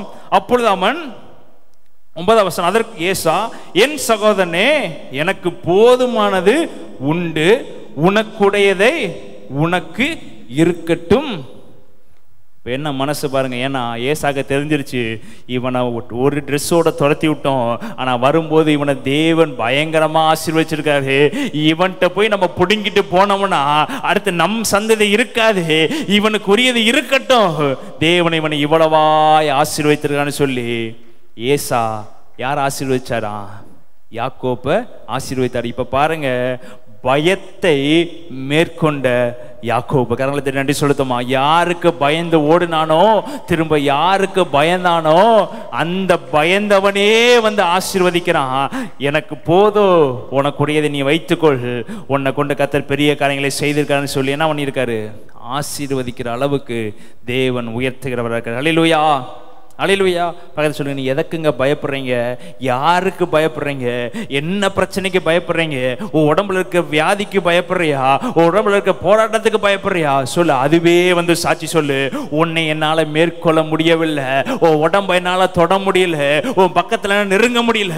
ஏனென்றா இயேசுவே உனக்கு துணை நிற்கிறதை நான் பார்த்துட்டு, அதனால எவ்வளவுதான் நினைச்சாலும் உன்னை தொட முடியலன்னு சொல்லி உன்னுடைய எதிராளிகள் வந்து பதில் சொல்கிற அளவுக்கு கர்த்தர் மாற்றுவார். ஹல்லேலூயா. இப்போ வனாந்தரத்துக்கு அலைந்து விடும்போது ஒன்றுமே இல்லாதவன். அடுத்த வசனத்தை வாசிங்க, இந்த வசனத்தை வாசிங்க. ஆதியாகமம் 49ஆம் அதிகாரம் 26ஆம் வசனம். உன் தகப்பனுடைய ஆசீர்வாதங்கள் என் பிதாக்களுடைய ஆசீர்வாதங்களுக்கு மேற்பட்டதாய் இருந்து நித்திய பர்வதங்களின் முடிவு மட்டும் எட்டுகின்றன. அவைகள் யோசேப்புடைய சிரசின் மேலும் தன் சகோதரரில் விசேஷித்தவனுடைய உச்சந்தலையின் மேலும் வருவதாக. கரங்களை நன்றி செலுத்துமா. இப்போ யாக்கோபு போகும்போது எப்படிப்பட்டவனா போனா?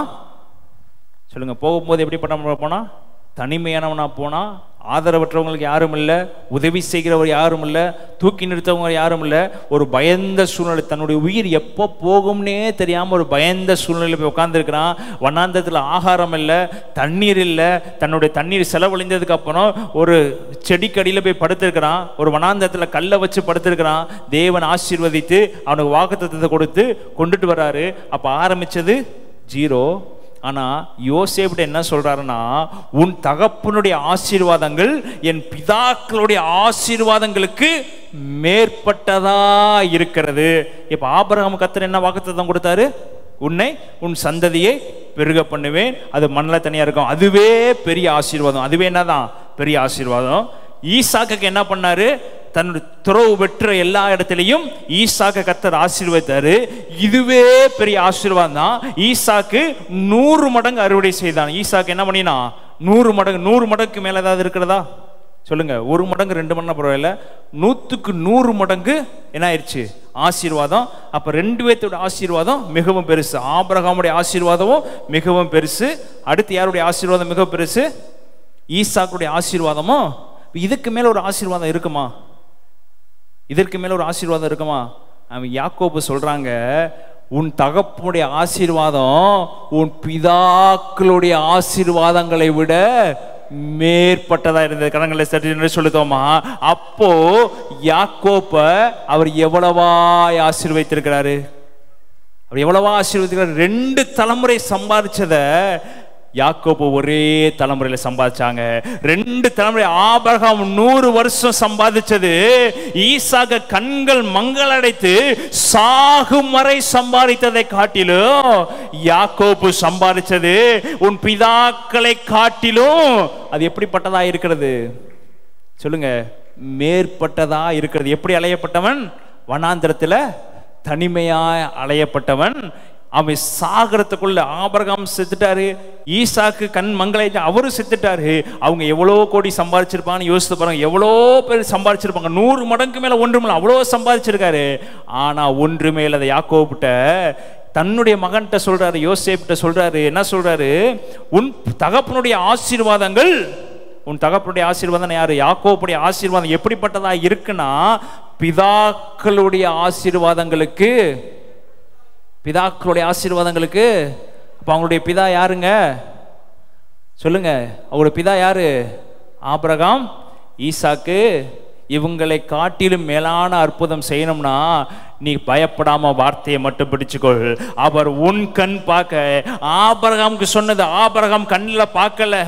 ஈசாக்கு சொன்னது ஆபிரகாமுக்கு சொன்னது ஈசாக்கு பார்த்தாரு. ஈசாக்கு சொன்னதை யாக்கோபு பார்த்தாரு. ஆனா யாக்கோபுக்கு சொன்ன வசனம், யாக்கோபு சொன்ன வாக்குத்தத்தம், உனக்கு இரட்டத்தனையா தருவேன்னு சொன்னது யாக்கோபே கண்களை பார்த்தாரு. கடவுள் என்னடி சொல்லுதோமா? உனக்கு முன்னோர்கள் சொன்ன வாக்குத்தத்தத்தை படி நீ ஓட வேண்டாம். உனக்கு கொடுக்க வாக்குத்தத்தம் உன் கண்கள் காணு, உன்னுடைய சந்ததி காணும்னு சொல்லல. உன்னை உயர்த்தத உன் கண்ணு பார்க்கிற அளவுக்கு ஒரு சந்ததியை உயர்த்துவாரு.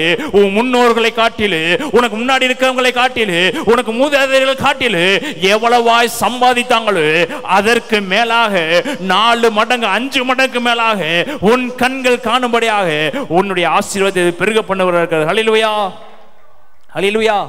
இதெல்லாம் எங்க இருந்து வந்துச்சு சொல்லுங்க? எங்க இருந்து வந்துச்சு? வார்த்தையை பிடித்து கொண்டு வனாந்தரத்தில் அலைஞ்சு மறுபடியும் வார்த்தையை பிடித்து கொண்டு ஓடினவனுக்கு தன்னுடைய பிதாக்களை காட்டிலும் அதிகப்படியான ஆசீர்வாதத்தை கர்த்தர் யாக்கோபுக்கு கொடுத்து அவன் சந்ததியை உயர்த்தினார். கரங்களை நன்றி சொல்லுத்தோமா? இதுதாங்க வாக்குத்தத்தம். யாக்கோபு ஏன் திரும்ப சொல்ல? பயப்படாத மகனே, நான் இருக்கேன் உன் கூட. கவலைப்படாத மகளே, நான் உன் கூட இருக்கேன். உனக்கு நான் துணை இருக்கும்போது உன்னை பச்சிக்கிறவன் யார்? உனக்கு நான் துணை இருக்கும்போது உன்னை விழுங்க நினைக்கிறவன் யார்? எப்பேற்பட்ட காரியம் வந்தாலும் ஒன்று உன்னை சேதப்படுத்தாது. உன்னை உருவாக்கினவர் நான். இப்போ ஒரு டிஃபரன்ஸை கொண்டு வரணும். இப்ப ஆபிரகாமின் சொத்து ஈசாக்கின் சொத்துன்னு உன்னை சொல்ல மாட்டாங்க. இஸ்ரவேல் நீ என்னுடையவ, உன்னை கொண்டுதான் நான் பழுகவும் பெருகவும் பண்ணுவேன்னு சொல்லி தனியா உனத்தனை கொண்டு போய் நிப்பாட்டுறாருன்னா வார்த்தையை பிடித்தவனுக்கு அவர் அற்புதம் செய்கிறவர் இருக்கிறாரு. பயப்படாதே. இப்ப அக்கினியில் நடந்து வந்தான், தண்ணீரில் நடந்து வந்தான், ஆறுகளை கடந்து வந்தான், ஏசாவை கடந்து வந்தான், லாபானை கடந்து வந்தான், தாய் தகப்பனை கடந்து வந்தான், அவன் சுற்றி இந்த எதிராளி எல்லாவற்றையும் கடந்து வந்தான். எந்த இடத்துலையும் அவன் வீழ்ந்து போகவே இல்லை. கரங்களை நன்றி செலுத்தமா. நீங்க எது நடந்து வந்தாலும் வீழ்ந்து போக மாட்டீங்க. ஏன்னா அவர் உங்களுக்கு துணையா இருக்கிறார். கரங்களை நன்றி செலுத்தமா. அவர் உங்களுக்கு துணையா இருக்கும்போது வீழ்ச்சி என்பது உங்களுக்கு இல்லை. ஆமென், ஆமென். அவர் எவ்வளவு இரக்கமுள்ளவர்னு பாருங்க. அவர் எவ்வளவு இரக்கமுள்ளவர். அவர் இரக்கம் மிகவும் விலையேறப்பட்டது. அவர் உங்களுக்கு ஒன்றுன்னா அடுத்த நிமிஷம் இறங்கி வருகிறவர் இருக்கிறார். உங்களுக்கு ஒன்றுன்னா அவர் கண்ணீர் வடிக்கிறவர் இருக்கிறாரு. என் பிள்ளை கஷ்டப்படுதுன்னா அவரால் தாங்கிக் கொள்ள முடியாது. அப்பேற்பட்ட யாக்கோபுடைய கஷ்டத்தை அவரால் தாங்கிக் கொள்ள முடியலன்னா இன்னைக்கு இயேசு கிறிஸ்துவோட கஷ்டம் எப்படிப்பட்டதாக இருக்கும். நம்ம கண்ணீர் வடிக்கிறது அவரால் ஏற்றுக்கொள்ளவே முடியாது. பார்த்து சொல்லுங்க, நீ கண்ணீர் வடிக்கிறது ஏற்றுக்கொள்ள முடியாது அவரால். அவர் உனக்கு உதவி செய்கிறவர், அவர் உன்னை தூக்குகிறவர், அவர் உன்னை தாங்குகிறவர். சொல்லுங்க, உன் கண்ணீரை அவர் பார்த்துட்டு சும்மா இருக்கிறவர் இல்லைங்க. அவர் கணக்கு வைக்கிற தேவன். கணக்குல நன்றி சொல்லுத்தோமா. கணக்கு வைக்கும் கத்த அவர் உன்னோடு கூட இருக்கிறாரு. அவர் உன்னோடு கூட இருக்கிறாரு. ஒருவேளை நீ மனதை கடினப்படுத்தி கொண்டு உட்கார்ந்துருக்கலாம். அவர் சொல்றாரு, உன்னை நான் அறிஞ்சிருக்கிறேன் மகளே. உன் பிரச்சனை என்னன்னு எனக்கு தெரியும், உன் போராட்டம் என்னன்னு தெரியும், எல்லாவற்றையும் நான் அறிஞ்சிருக்கேன். நீ ஒருவேளை வெளியே சொல்லாமல் இருக்கிற நாட்கள் வருகிறது. உனக்கு நான் துணை நின்று கொண்டே இருக்கிறேன். நாட்கள் வர இல்லாததை இருக்கிறவைகளை போல அழைக்கிற தேவன் உங்களுடைய தலையை அவர் உயர்த்த வல்லவராக இருக்கிறார். அமேன், அமேன், அமேன். சிதறிக்கப்பட்ட சூழ்நிலை உட்கார்ந்து இருக்கிறியா, உன்னை அவர் உயர்த்துவாரு. துரத்தி விடப்பட்ட நிலைமையில உட்கார்ந்து இருக்கிறியா, அவர் உன்னை உயர்த்துவாரு. கைவிடப்பட்ட நிலைமையில உட்கார்ந்து இருக்கிறியா, அவர் உன்னை உயர்த்துவாரு. ஏன்னா நான் கைவிடப்பட்டிருந்தா அவர் என் கூட இருந்தா கைவிடப்பட்டிருக்கிறாரு. நான் புறக்கணிக்கப்பட்ட என் கூட பக்கத்தில் இருக்கிற அவரும் தான் புறக்கணிக்கப்பட்டிருக்காரு. நான் அவமானப்படுத்தப்பட்டா என் பக்கத்தில் அவரும் தான் அவமானப்படுத்தப்பட்டு கொண்டிருக்காரு. அப்படி அவமானப்படுத்தப்பட்டவர் சும்மா இருக்கிறவர் இல்லைங்க. அவர் என் எதிராளிக்கு முன்பதாக என்னை உயர்த்துகிறவர் இருக்கிறார். ஹல்லேலூயா, ஹல்லேலூயா. இன்னொரு வசனத்தை எடுத்து வாசிப்போம். யோவான் 11ஆம் அதிகாரம் 2ஆம் வசனம். கர்த்தருக்கு பரிமள தைலம் பூசி தன் தலைமயிரால் அவருடைய பாதங்களை துடைத்தவள் அந்த மரியாளே. அவளுடைய சகோதரனாகிய லாசரு வியாதியாயிருந்தான். அப்பொழுது அவனுடைய சகோதரிகள், ஆண்டவரே, நீர் சிநேகிக்கிறவன் வியாதியாயிருக்கிறான் என்று சொல்ல அவரிடத்திற்கு ஆள் அனுப்பினார்கள். இயேசு அதை கேட்ட பொழுது, இந்த வியாதி மரணத்துக்கு ஏதுவாயிராமல் தேவனுடைய மகிமை விளங்குவதற்கு ஏதுவாயிருக்கிறது. தேவனுடைய குமாரனும் அதனால் மகிமைப்படுவார் என்றார். மகிமைப்படுவார் என்றார். இப்போ லாசரு என்பவன் வியாதிக்கு மரணத்துக்கு ஏதுவா ஒரு வியாதியா இருக்கிறான். மரியாள் என்ன பண்ணா, அழுது கொண்டு இருக்கிறா. அழுதுட்டு சொல்றா, இயேசுகிட்ட போய் எப்படியாவது இந்த பிரச்சனையை போய் என்ன பண்ணு சொல்லு. உனக்கு சிநேகிதனா இருக்கிற, உமக்கு சிநேகிதனா இருக்கிற லாசரு எப்படி இருக்கிறாரு. இயேசு அதை கேட்ட பொழுது, இந்த வியாதி மரணத்துக்கு ஏதுவாயிராமல் தேவனுடைய மகிமை விளங்குவதற்கு ஏதுவாயிருக்கிறது. தேவனுடைய குமாரனும் அதனால் மகிமைப்படுவார். இப்போ வியாதி வந்துருச்சு. அது யாருக்கு பிரியமானவன்? இயேசுவுக்கு பிரியமான லாசரு. இப்போ பக்கத்தில் சொல்லுங்க, இயேசுவுக்கு பிரியமான, பக்கத்தில் பேர் சொல்லுங்க, இயேசுக்கு பிரியமான மகளே, இயேசுக்கு பிரியமான சகோதரியே, இயேசுக்கு பிரியமான பிள்ளையே. வியாதி வந்துருச்சுன்னு கவலைப்படுறியா? பிரச்சனை வந்துருச்சுன்னு கவலைப்படுறியா? போராட்டம் வந்துருச்சுன்னு கவலைப்படுறியா? துக்கம் வந்துருச்சுன்னு கவலைப்படுறியா? அவர் சொல்றாரு, இது மரணத்துக்கு ஏதுவா இராமல் தேவனுடைய மகிமைக்கு விளங்குவதற்கு ஏதுவாயிருக்கும். உனக்கு இருக்கிற கண்ணீர், உனக்கு இருக்கிற போராட்டம், உனக்கு இருக்கிற பிரச்சனை, உனக்கு இருக்கிற பாடு, இது பெரிய லெவலில் கொண்டு போய் முடிக்கிறதா இருக்கிறது. இது உன் தலையை உயர்த்துவதற்கான ஒரு சின்ன போராட்டம் தான். அதை மேற்கொள்வதற்கு இயேசுவே உன் வாழ்க்கைக்குள்ள இறங்கி வருவார். ஹல்லேலூயா, ஹல்லேலூயா. இங்க கர்த்தருக்கு பரிமள தைலத்தை பூசி தன் தலைமையினால் அவருடைய பாதங்களை துடைத்தவள் அந்த மரியாளே. அவருடைய சகோதரனை லாசரு வியாதியா இருந்தான். அப்பொழுது அவனுடைய சகோதரிகள், ஆண்டவரே, நீ சிநேகிக்கிறவன் வியாதியா இருக்கிறான் என்று சொல்ல அவரிடத்தில் அப்ப அவர் மட்டும்தான், லாசரு மட்டும்தான் இயேசுக்கு சிநேகிதரா? பக்கத்தில் சொல்லுங்க, அவர் சிநேகிதருக்கே அப்படி பண்றாருன்னா மகளா இருக்க எனக்கு எவ்வளவோ பண்ணுகிறவர் இருக்கிறாரு, மகனா இருக்கிறவர் எனக்கு எவ்வளவோ பண்ணுகிறவர் இருக்காரு. தன் சிநேகிதனுக்காக இயேசு கண்ணீர் வடித்தாருங்க. பக்கத்தில் சொல்லுங்க, சிநேகிதனுக்காக. அப்ப சிநேகிதனுக்காக கண்ணீர் வடிக்கிறாருன்னா அவர் சும்மா இருக்க மாட்டாருங்க. எனக்காக என்ன பண்ணுவார்? யுத்தத்தில் நிற்க வல்லவரா இருக்கிறார். ஹல்லேலூயா, ஹல்லேலூயா, ஹல்லேலூயா. மோசே சொல்றாரு, யுத்தம் கர்த்தருடையது, நீங்க என்னங்க சும்மா இருங்க, யுத்தத்தை அவர் பண்ணுவாரு. நீங்க கண்ணீர் வடிச்சேனா நீங்க சும்மா கண்ணீர் வடிக்க வேண்டியதா? நீங்க அப்பாவை மட்டும் பாருங்க, அவர் உங்களுக்காக யுத்தம் செய்கிறவர் இருக்காரு. ஹல்லேலூயா, அவர் சொல்றாரு, இந்த வியாதி மரணத்துக்கு எதுவா இருக்காது, இந்த வியாதி கர்த்தரை மகிமைப்படுத்துவதாக இருக்கு. இந்த வியாதி தேவனை மகிமைப்படுத்துவதாக இருக்கு. அதற்கு கீழ் வசனங்களாம் வாசித்து பார்த்தீங்கன்னா, அவர் தன்னுடைய சீசர்கள் சொல்லுவாரு, அவர் தங்கின இடத்துல மீண்டும் 2 நாள் என்ன பண்ணாரு, தங்கினாரு. தங்குற இடத்துல மீண்டும் 2 நாள் தங்கியிருப்பாரு. அதற்கப்புறம் சீசர்கள்ட்ட சொல்லுவாரு, நம்ம என்ன பண்ணுவோம், லாசரு வீட்டுக்கு போவோம், அவன் மரித்து போயிட்டான், அங்க போய் அவன் என்ன பண்ணுவோம், சுகமாக்குவோம் என்று சொல்லும் போது அந்த சீசர்களுக்கு என்ன இல்லை, ஞானம் இல்லாமல் போயிற்று. சீசர்களுக்கு அதோடைய வெளிப்பாடு தெரியல. வெளிப்பாடு தெரியாதனால அவன் மரிச்சுட்டான்னு கூட சீசர்களுக்கு தெரியல. அப்புறம் அவர் சொல்றாரு, லாசரு மரித்து போனா நம்ம அங்க என்ன பண்ணுவோம், போவோம் என்று மறுபடியும் தெளிவா சொல்லி சீசர்ல கூட்டிட்டு வராரு. இந்த சம்பவம் எல்லாத்துக்குமே தெரியும். அப்போ ஒரு பிரச்சனை வந்துருச்சு, ஒரு போராட்டம் வந்துருச்சு. தனக்கு சிநேகிதனா இருக்கிறவன் வியாதியா இருக்கிறான், அவன் மரித்து போவான்னு யாருக்கு தெரிஞ்சிருச்சு, இயேசுவுக்கு. இப்ப நீங்க இந்த பிரச்சனையில இருக்கிறீங்கன்னு இயேசுவுக்கு தெரியும். பக்கத்துல சொல்லுங்க, நீங்க இந்த போராட்டத்தில் நடக்கிறீங்கன்னு இயேசுவுக்கு தெரியும். இந்த முள்ளின் பாதையில ஓடுகிறீங்கன்னு இயேசுவுக்கு தெரியும். நீங்க இந்த போராட்டத்தில் நடக்கிறீங்கன்னு இயேசுவுக்கு தெரியுமா தெரியாதா? எங்கேயோ ஏசப்பா இருக்கிறாரு. இங்க வியாதியா இருக்கிறவன் மறிச்சு போவான்னு அவருக்கு தெரிஞ்சிருக்கும் போது, உன் கூடவே இருக்கிற ஏசப்பாக்கு நீ என்ன போராட்டத்தில் நடக்கிறேன்னு தெரியாதா மகளே? அவர் என்னை காண்கிற தேவனா இருக்கிறாரு. அவர் என் கண்ணீரை கணக்கு வைக்கிறவரா இருக்கிறாரு. சொல்றாரு, சீசர்ல சொல்றாரு, இது 2 நாள் இன்னும் தங்கிட்டு போவோம். ஏனென்றால் 4 நாள் ஆனதுக்கு அப்புறம் போனாத்தா ஜனங்கள் நம்மளை நோக்கி பார்ப்பாங்க, தேவனுடைய மகிமை பகிரங்கமா விளங்கு. இப்போ உன் கண்ணீரின் பாடுகள் 2 நாள், 4 நாள், 5 நாள், 6 நாள், 1 மாதம், 2 மாதம், 3 மாதம் போகுதா, கவலைப்படாத. இதோ அந்த விடிவின் நாள் இன்ற நாளா இருக்க போகிறது. இதோ பிரச்சனை முடிக்க நாள் இந்த நாளா இருக்க போகிறது. இந்த நாள் நீ கண்ணீர் வடித்து இருக்காத மகளே, தேவனுக்கு அற்புதம் செய்கிறவராக இருக்கிறார். ஹல்லேலூயா, ஹல்லேலூயா. அப்போ இயேசு வர்றாரு, மாத்தாலும் மரியாதை ஓடி வந்து சொல்றாங்க, நீர் இருந்தீரே ஆனால் என் சகோதரன் என்ன இருக்க மாட்டான், மரிச்சு போயிருக்க மாட்டான். நீ இருந்தீரே ஆனால் என் சகோதரன் மரிச்சு போயிருக்க மாட்டான். அப்ப வியாதியிலிருந்து மாத்திரம்தான் விடுதலை செய்ய முடியும்னு அவங்க நினைச்சிருந்தாங்க. ஆனா இயேசு அப்படி இல்லைங்க. அவர் என்ன நடந்தாலும், எத்தனை நாள் ஆனாலும், தூக்கி கல்லறைக்குள்ளேயே வச்சாலும், பிரச்சனை உன்னை மூடியே போட்டாலும், அவர் திரும்ப உன்னை தூக்கி உன் தலையை முளைக்க பண்ணி உன்னை ராஜாவை உட்கார வைக்க அவர் வல்லவராக. ஹல்லேலூயா, ஹல்லேலூயா. முடிஞ்சிச்சுன்னு நீ நினைக்கலாம், அவர் முடிஞ்சதை தான் அவர் முளைக்க பண்ணுகிறவர். நீ நினைப்ப மாம்சத்தில் நீ நினைக்கிறது எதுவுமே ஆவியானவர் கிரியை செய்ய மாட்டாரு. அவர் நினைச்சது தான் ஓ வாழ்க்கையில கிரியை செய்ய. நீ முடிஞ்சுன்னு நினைச்சேன்னா அவர் சொல்லுவார், இல்ல மகளே இப்பதான் நான் தொடங்குறேன், வெயிட் பண்ணு, 2 நாள் தானே வெயிட் பண்ணிருக்கேன், என்ன 2 நாள் வெயிட் பண்ணு. அற்புதம் செய்வதற்கு ஒரு நேரம் இருக்கிறது, அதிசயம் செய்வதற்கு ஒரு நேரம் இருக்கிறது. அது வரைக்கும் என்ன பண்ணு, கொஞ்சம் காத்துரு, கண்ணீர் வடிக்கிற காத்துரு. யாக்கோபு காத்திருந்தவனாலதான் பிதாக்களை காட்டிலும் பெரிய ஆசீர்வாதத்தை யாக்கோபு கொடுத்தாரு. நீ அவர் வரைக்கும் நீங்க வெயிட் பண்ண மாட்டியா?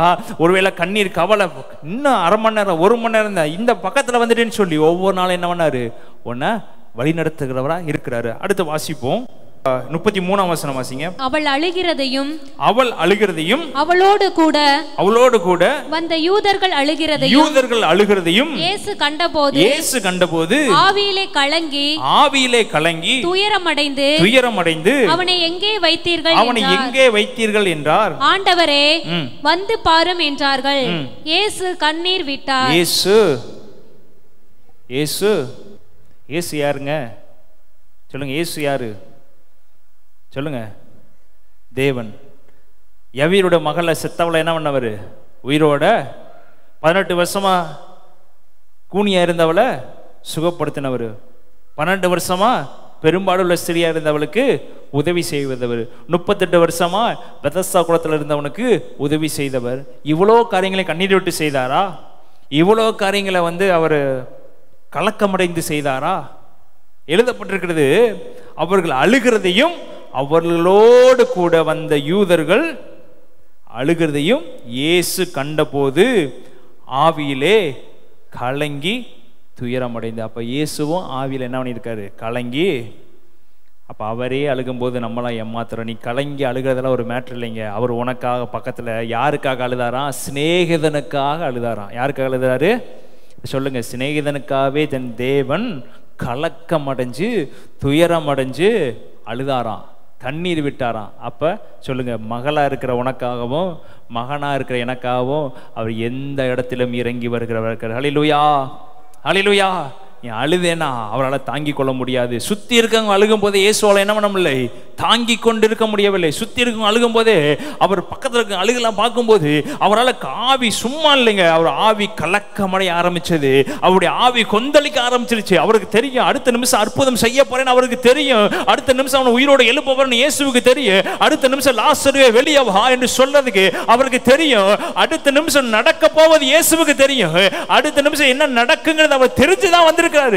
ஏனென்றால் சீசர்கிட்ட அவர் சொன்னது, வாங்க போய் லாசருவை உயிரோடு எழுப்புவோன்னு சொல்லி தான் கூட்டிட்டு வந்தாரு. இப்ப எழுப்புவோன்னு சொல்லி வந்தவர் இந்த இடத்துல அழுக வேண்டிய அவசியம் இல்லை, இங்க மனமுடைய வேண்டிய அவசியம் இல்லை, அவர் கண்ணீர் வடிக்க வேண்டிய அவசியம் இல்லை. எழுதப்பட்டிருக்கிறது அவருக்கு அடுத்து நடக்க போறது தெரியும். உனக்கோ எனக்கோ அடுத்து என்ன நடக்க போகுதுன்னு தெரியாது. நாளைக்கு உன் வாழ்க்கை என்ன நடக்க போகுதுன்னு தெரியாது. அடுத்த ஒரு மணி நேரத்தில் உன் வாழ்க்கை எப்படி இருக்க போகுதுன்னு தெரியாது. ஆனா என்ன அற்புதம் செய்ய போறேன் என்பது இயேசுவுக்கு தெரியும். ஆனாலும் தன் சிநேகிதனுக்காக, சொல்லுங்க, ஆனாலும் தன் சிநேகிதனுக்காக.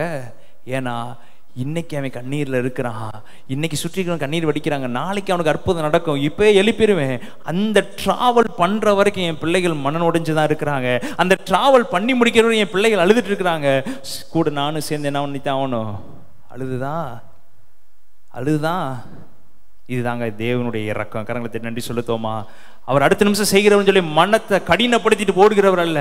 உன் கூட சேர்ந்து அவரும் அழுகிறவர் இருக்கிறாரு, உன் கூட சேர்ந்து அவரும் கண்ணீர் வடிக்கிறவர் இருக்கிறாரு, உன் கூட சேர்ந்து நீ உலையில உட்கார்ந்தா அவரும் கூட உலையில உட்காரவர் இருக்கிறாரு. நீ எந்த இடத்துல உட்கார்ந்து இருக்கிறீங்க அதே இடத்துல அவரும் உட்காரவர் இருக்கிறாரு. ஹல்லேலூயா, ஹல்லேலூயா. அவர் சொல்ல இருக்கலாம், மன உடைஞ்சிருக்க வேண்டிய அவசியம் இல்லை, அழுக வேண்டிய அவசியம் இல்லை. அவருக்கு தான் தெரியுமே அடுத்து என்ன நடக்க போகுதுன்னு. இயேசுவுக்கு தான் தெரியுமே. தூக்கிட்டு வாங்க, எங்க வச்சிருக்கீங்க, கொண்டு போங்க, லாசரு வெளியே வா, உன்னை உயிரோடு இருப்பேன் சொல்ல முடியும். இங்க கண்ணீர் வடிக்க வேண்டிய அவசியம் இதுதாங்க. இயேசு நம்மளை நேசிக்கிறதுக்கான பாத்திரம் இது மாத்திரம் தான். இயேசு உங்களை நேசிச்சார்னா இந்த லெவலுக்கு இறங்கி வந்து உன்னை நேசிப்பார். கடவுளை திரண்டி சொல்லுதுமா, அந்த தேவன் உன்னை நேசிக்கிறாரு, உன் கண்ணீரை காண்கிறாரு. பயப்படாதே யாக்கோபே, இஸ்ரவேலே, நீ பயப்படாதே, யெஷூரனே, நான் உனக்கு துணை நிற்கிறேன். நீ தண்ணீரை கடந்தாலும் ஆறுகளை கடந்து போனாலும் நான் உன் கூட இருப்பேன். உன் சந்ததி மேல் ஆவியும் சந்தானத்தின் மேல் மகிமையும் நான் ஊற்ற அளவுக்கு உன்னை கைவிடுகிறது இல்லை. ஹல்லேலூயா. இப்ப சொல்றாரு, அதுக்கப்புறம் தான் கண்ணீர் விட்டாரு. 39 இயேசு கல்லை எடுத்து போடுங்கள் என்றார். மரித்தனுடைய சகோதரனாகிய மார்த்தாள் அவரை நோக்கி, ஆண்டவரே, இப்பொழுது நாருமே 4 நாள் ஆயிற்று. அப்ப நம்முடைய எண்ணமெல்லாம் எப்படிப்பட்டதான் இருக்கிறது? அவரும் அழுதுட்டாரு. அப்ப அழுத உடனே இவளுக்கு முடிவு பண்ணிருச்சு, அவ்வளவுதான், இவர் அற்புதம் செய்வார்னு பார்த்தா இவர் இங்க வந்து என்ன இருக்காரு, அழுதுட்டு இருக்கிறாரு. அப்ப இனி அற்புதம் நடக்க வாய்ப்பே இல்லைன்னு சொல்லி அவளும் முடிவு பண்ணிட்டா. அவர் சேர்ந்து அழுகிறாரு. அப்ப அவரால் என்ன இல்லை, முடியல போல தெரியுது. அதனாலதான் அவர் என்ன பண்றாரு, அழுகிறாரு. அதனாலதான் கண் கலங்கிட்டாரு, அதனாலதான் மனம் உடைஞ்சிட்டாரு. இனி அவராலையும் முடியாதென்று மார்த்தாள் என்ன பண்ணிட்டா, நினைச்சிட்டா. அவர் சொல்றாரு, கல்லை எடுத்து போடுங்கள் சொல்லும்போது இப்போ விசுவாசம் உள்ளவர் கிரியை செய்ய வர்றாரு. ஆனா விசுவாசியாத மார்த்தாளோ சொல்றா, இப்பொழுது நாருமே. அதுக்கு சொல்றாரு, நீ விசுவாசித்தால் தேவனுடைய மகிமையை காண்பாய் என்று நான் உனக்கு சொல்லவில்லையா? கவலைப்படாத, நான் உன்னை தூக்குவேன் நான் உன்கிட்ட சொல்லலையா?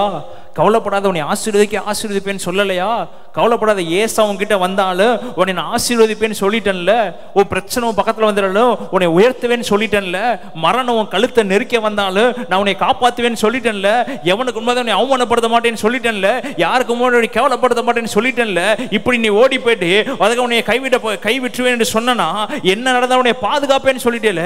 நீ அக்கினில ஒரு கால் வச்சோன்னு நீ வெந்துட்டியா? நீ 2வது கால் வைக்கும்போது உன்னை தூக்கலாம்னு நினைச்சேன். நீ முதல் காலிலே உட்காந்துக்கிட்டு என்னால அக்கினில கால் வைக்க முடியாது, என்னால தண்ணியில நடக்க முடியாது, என்னால ஆறை கடக்க முடியாதுன்னு ஒரு கட்டத்தில் நீயே போய் சோர்ந்து போய் உட்கார்ந்து கொண்டிருக்கிற மகளே சொல்றாரு,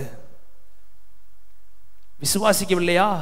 என்ன சொல்லியிருக்கேன், மரித்தாலும் நீ விசுவாசித்தால் தேவனுடைய மகிமையை காண்பாய் என்று நான் உனக்கு சொல்லவில்லையா? மாத்தலோட எண்ணம் எப்படிப்பட்டதாச்சு? இப்பொழுது நாருமே, அக்கினில கால் வச்சவனே நாருமே, காலில் வச்சவனே சுடுமே, கடன்காரை வீட்டு முன்னாடி நிற்கிறானே, இப்போ நான் என்ன பண்ணுவது, அடுத்த நொடி என்ன பண்ணுவதுன்னு தெரியாம அவிவிசுவாசத்தை உங்க வாழ்க்கைக்குள்ள விட்டுறாதீங்க, அவிவிசுவாசத்தை மனசுக்குள்ள விட்டுறாதீங்க. அவர் எந்த நிமிடமானாலும் ஒருத்தர் தூக்கி நிறுத்த அவர் வல்லவராக இருக்கிறார். ஹல்லேலூயா, ஹல்லேலூயா. அவர் சொல்றார், கல்லை எடுத்து போடுங்கள். இவைகளை சொன்ன பின்பு சொல்லுங்க, இவைகளை சொன்ன பின்பு லாசருவே வெளியே வா என்று உரத்த சத்தமிட்டு கூப்பிட்டார். 44 வசனம் வாசல். அப்பொழுது மரித்தவன் வெளியே வந்தான். அவன் கால்களும் கைகளும் பிரேத சிலைகளினால் கட்டப்பட்டிருந்தது. அவன் முகமும் சிலையினால் கட்டப்பட்டிருந்தது. இயேசு அவர்களை நோக்கி, இவனை கட்டவிழ்த்து விடுங்கள் என்றார். அப்போ தூக்கி கொண்டு போய் புதைச்சு 4 நாள் ஆகி நாற்றம் எடுத்து போனதையும் நீ விசுவாசித்தால் திரும்ப எலும்பு நிற்க அவர் வல்லவரா இருக்கிறாரு. தூக்கி நீ புதைச்சாலும், உன் பிரச்சனையை தூக்கி புதைச்சாலும், இனி உனக்கு வாழ்க்கையில ஆசீர்வாதம் நடக்காது வாக்கு தத்தத்தை நீ தூக்கி போட்டாலும், அந்த வாக்கு தத்தை திரும்ப கொண்டு வந்து உன்மாடி நிப்பாட்டி, நான் சொல்லிட்டேன் மகளே, அந்த வாக்கு தத்தை உனக்கு தான் என்று சொல்லி அவர் தூக்கி நிறுத்த வல்லவரா இருக்கிறார். ஹல்லேலூயா. இப்போ மார்த்தாள் விசுவாசித்தாளா? விசுவாசிக்கல. நாருமேன்னு சொன்னா. அவர் சொல்றாரு, நீ விசுவாசித்தால் தேவனுடைய மகிமை காண்பேன்னு சொல்றாரு. உடனே அவர் ஆமாண்டவரை விசுவாசித்தேன்னு எழுதப்பட்டிருக்குதா? அவளுக்கு டவுட் இருந்துட்டு தான் இருக்குது. அவள் விசுவாசிக்கல. ஆனால் தேவன் உனக்கு வச்ச நோக்கத்தை நிறைவேற்றுவதற்காக நீ விசுவாசிக்கிட்டு அவருக்கு வந்து கிரியை செய்கிறார். ஹல்லேலூயா, ஹல்லேலூயா. மார்த்தாள் விசுவாசிக்கல. அவனை சொல்ற, கல்லை தூக்கி போடுங்க, கல்லை பெரட்டுங்க. ஓ வாக்கு வசனத்தை நான் சொல்றேன், நீ விசுவாசித்தால் எல்லாத்தையும் பெற்றுக்கொள்ள வசனத்தை சொல்றேன். நீ விசுவாசித்தாலும் விசுவாசிக்க விட்டாலும் சரி, உள்ள படுத்துக்கு என்னுடைய சிநேகிதன், உள்ள படுத்துக்கு என்னுடைய மகன், உள்ள கண்ணீரில் இருக்கிறவே என்னுடைய ரத்தம். நீ விசுவாசிக்கடி பரவாயில்ல, என் ரத்தத்தை நான் தூக்கி நிப்பாட்ட வல்லவரா இருக்கிறேன். உனக்கு ஒருவேளை உன் தம்பி மேல விசுவாசம் இல்லாமல் இருக்கலாம், அவன் எலும்புவான்கிற விசுவாசம் உனக்கு இல்லாமல் இருக்கலாம். உனக்கு தம்பிங்கிறதை காட்டில அவன் எனக்கு சிநேகிதனா இருக்கிறான். நானும் அவனும் ஒரே ரத்தமா இருக்கிறோம். நீ எப்படி விசுவாசிக்கிற எனக்கு தெரியாது. நான் செய்ய வேண்டியது செய்தே ஆவேன் என்று சொல்லி, லாசருவே வெளியே வா என்று சொல்லி அவனை உயிரோடு எழுப்பினார். இதுதாங்க இயேசு கிறிஸ்துடைய பாசம், இதுதாங்க இயேசு கிறிஸ்துடைய அன்பு. அந்த அன்பை இன்னைக்கு உங்கள்கிட்ட கொடுக்குறாரு. நீ கவலைப்படாத மகளே, உன் கண்ணீரை ஆவையும் நான் துடைக்கிறேன், பிரச்சனையை ஆவையும் துடைக்கிறேன். இந்த ஆண்டு உன் தலையை நிமிர பண்ணுவேன்.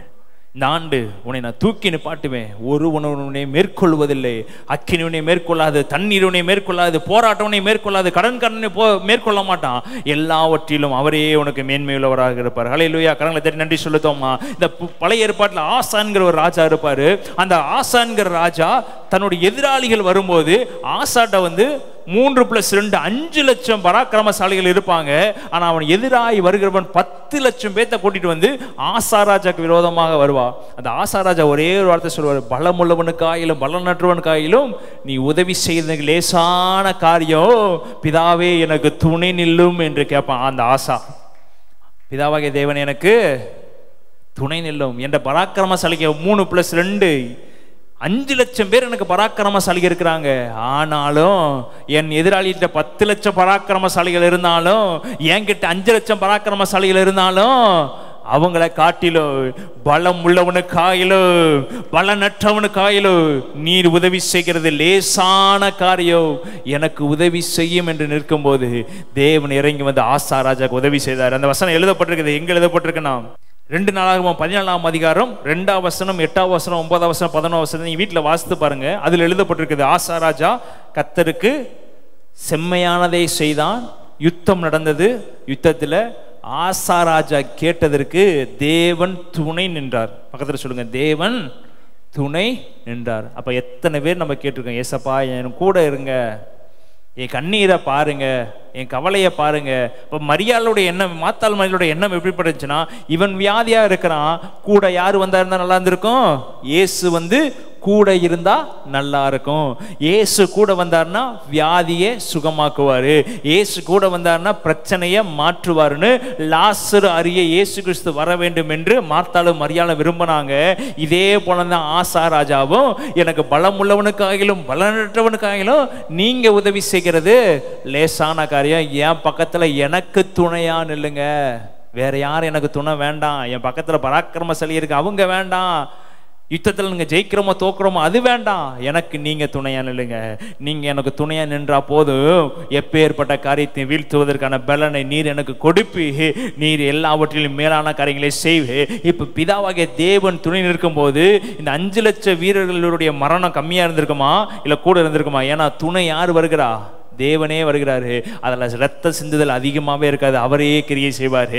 இதே இது தேவன் துணையா நில்லும் என்று கேட்காமல் இருந்தா இந்த 5 லட்சம் வீரர்கள் கண்டிப்பாக ஒரு 2 லட்சம் வீரர்கள் யுத்தத்தில் என்ன பண்ணியிருப்பாங்க, செத்து போயிருப்பாங்க. இங்க மரணம் நடைபெறக்கூடாதுன்னா, இங்க தன்னுடைய குடும்பத்தில் பிரச்சனை வந்துடக்கூடாதுன்னா, குடும்பத்தில் இழப்பு வந்துடக்கூடாதுன்னா, குடும்பத்தில் போராட்டம் வந்துடக்கூடாதுன்னா, அடுத்த நிமிஷம் இயேசுவை பார்த்து கேளுங்க, இயேசுவே என் கூட நெல்லுங்க, இயேசுவே பக்கத்தில் நெல்லுங்க, என்னால் செலவழிக்க முடியல, என்னால் இருக்கிற எல்லாத்துக்கும் கொடுத்துட்டு என்னால் இருக்க முடியல, நான் சம்பாதிக்கிறதே கொஞ்சம் தான், நீங்கள் துணை இருந்தா போது, என்னை மீதம் எடுக்க வைக்கிறவர் இருக்கிறீ, நீங்கள் என் கூட இருந்தால் போது, என் தலையை உயர்த்தவர் இருக்கிறீ, நீ என் கூட வந்தா போது, என் தேவையில் நீ சந்திக்கிறவராக இருக்கிறீர். ஹல்லேலூயா, ஹல்லேலூயா. தேவைகளை சந்திக்கிறவரே கூட இருக்கும்போது நமக்கு என்னங்க தேவை இருந்துற போது, அவரே நம்ம தேவைகளை சந்திக்கிறவர். கரங்களை நன்றி சொல்லத்தோமா? ஹல்லேலூயா, ஹல்லேலூயா. அப்ப லாசருக்காக தேவன் கண்ணீர் விட்டாரு, ஆசாக்காக தேவன் துணையா இருந்தாரு, யாக்கோபு கூட இரவும் பகலும் ஆசீர்வதித்து கண்ணீரின் பாதையில யாக்கோபோட கடந்து வந்தாரு. இன்னொரு வசனத்தை வாசிப்போம். லூக்கான 22ஆம் அதிகாரம் 42ஆம் வசனம். பிதாவே, உமக்கு சித்தமானால் இந்த பாத்திரம் என்னை விட்டு நீங்கும்படி செய்யும், ஆயினும் என்னுடைய சித்தத்தின்படி அல்ல, உம்முடைய சித்தத்தின்படியே ஆக கடவது என்று ஜெபம் பண்ணினார். அப்பொழுது வானத்திலிருந்து ஒரு தூதன் தோன்றி அவரை பலப்படுத்தினான். அவர் மிகவும் வியாகுலப்பட்டு அதிக ஊக்கத்தோடு ஜெபம் பண்ணினார். அவருடைய வேர்வை இரத்தத்தின் பெருந்துளியாய் தரையிலே விழுந்தது. இங்க என்ன சம்பவம் நடக்கிறது? இயேசு கிறிஸ்து காட்டி கொடுப்பதற்கு முன்பதாக எங்க போய் அழுகிறாரு? கெச்சேமனை தோட்டத்தில் போய் மனம் கசந்து அழுகிறாரு.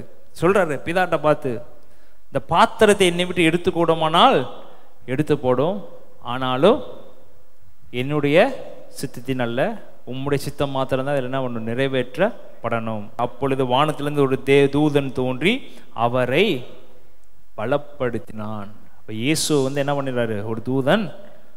இப்போ நீங்கள் கண்ணீரில் இருக்கும்போது உங்களை ஒருத்தர் வந்து பலப்படுத்துவார், உங்களுக்கு ஒருத்தர் சகாயம் பண்ணுவார், உங்களுக்கு ஒரு தைரியம் சொல்லுவார்.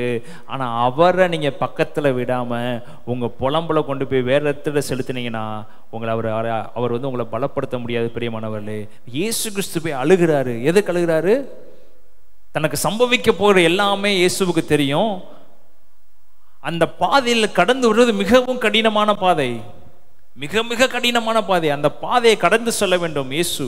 அந்த பாதையை கடந்து செல்வதற்கு முன்பதாக மனுஷீகம் சில காரியங்கள் நம்முடைய வாழ்க்கையில வரும். அதுபோல அவரும் ஒரு கட்டத்தில் பிதாவாகிய தேவன்கிட்ட சொல்றாரு, கண்ணீர் விட்டு சொல்றாரு, இந்த பாத்திரத்தை நான் கடந்து போக விருப்பம்னா கடந்து போகட்டும், என்னுடைய சித்தம் அல்ல, உங்களுடைய சித்தம் நிறைவேறட்டும்.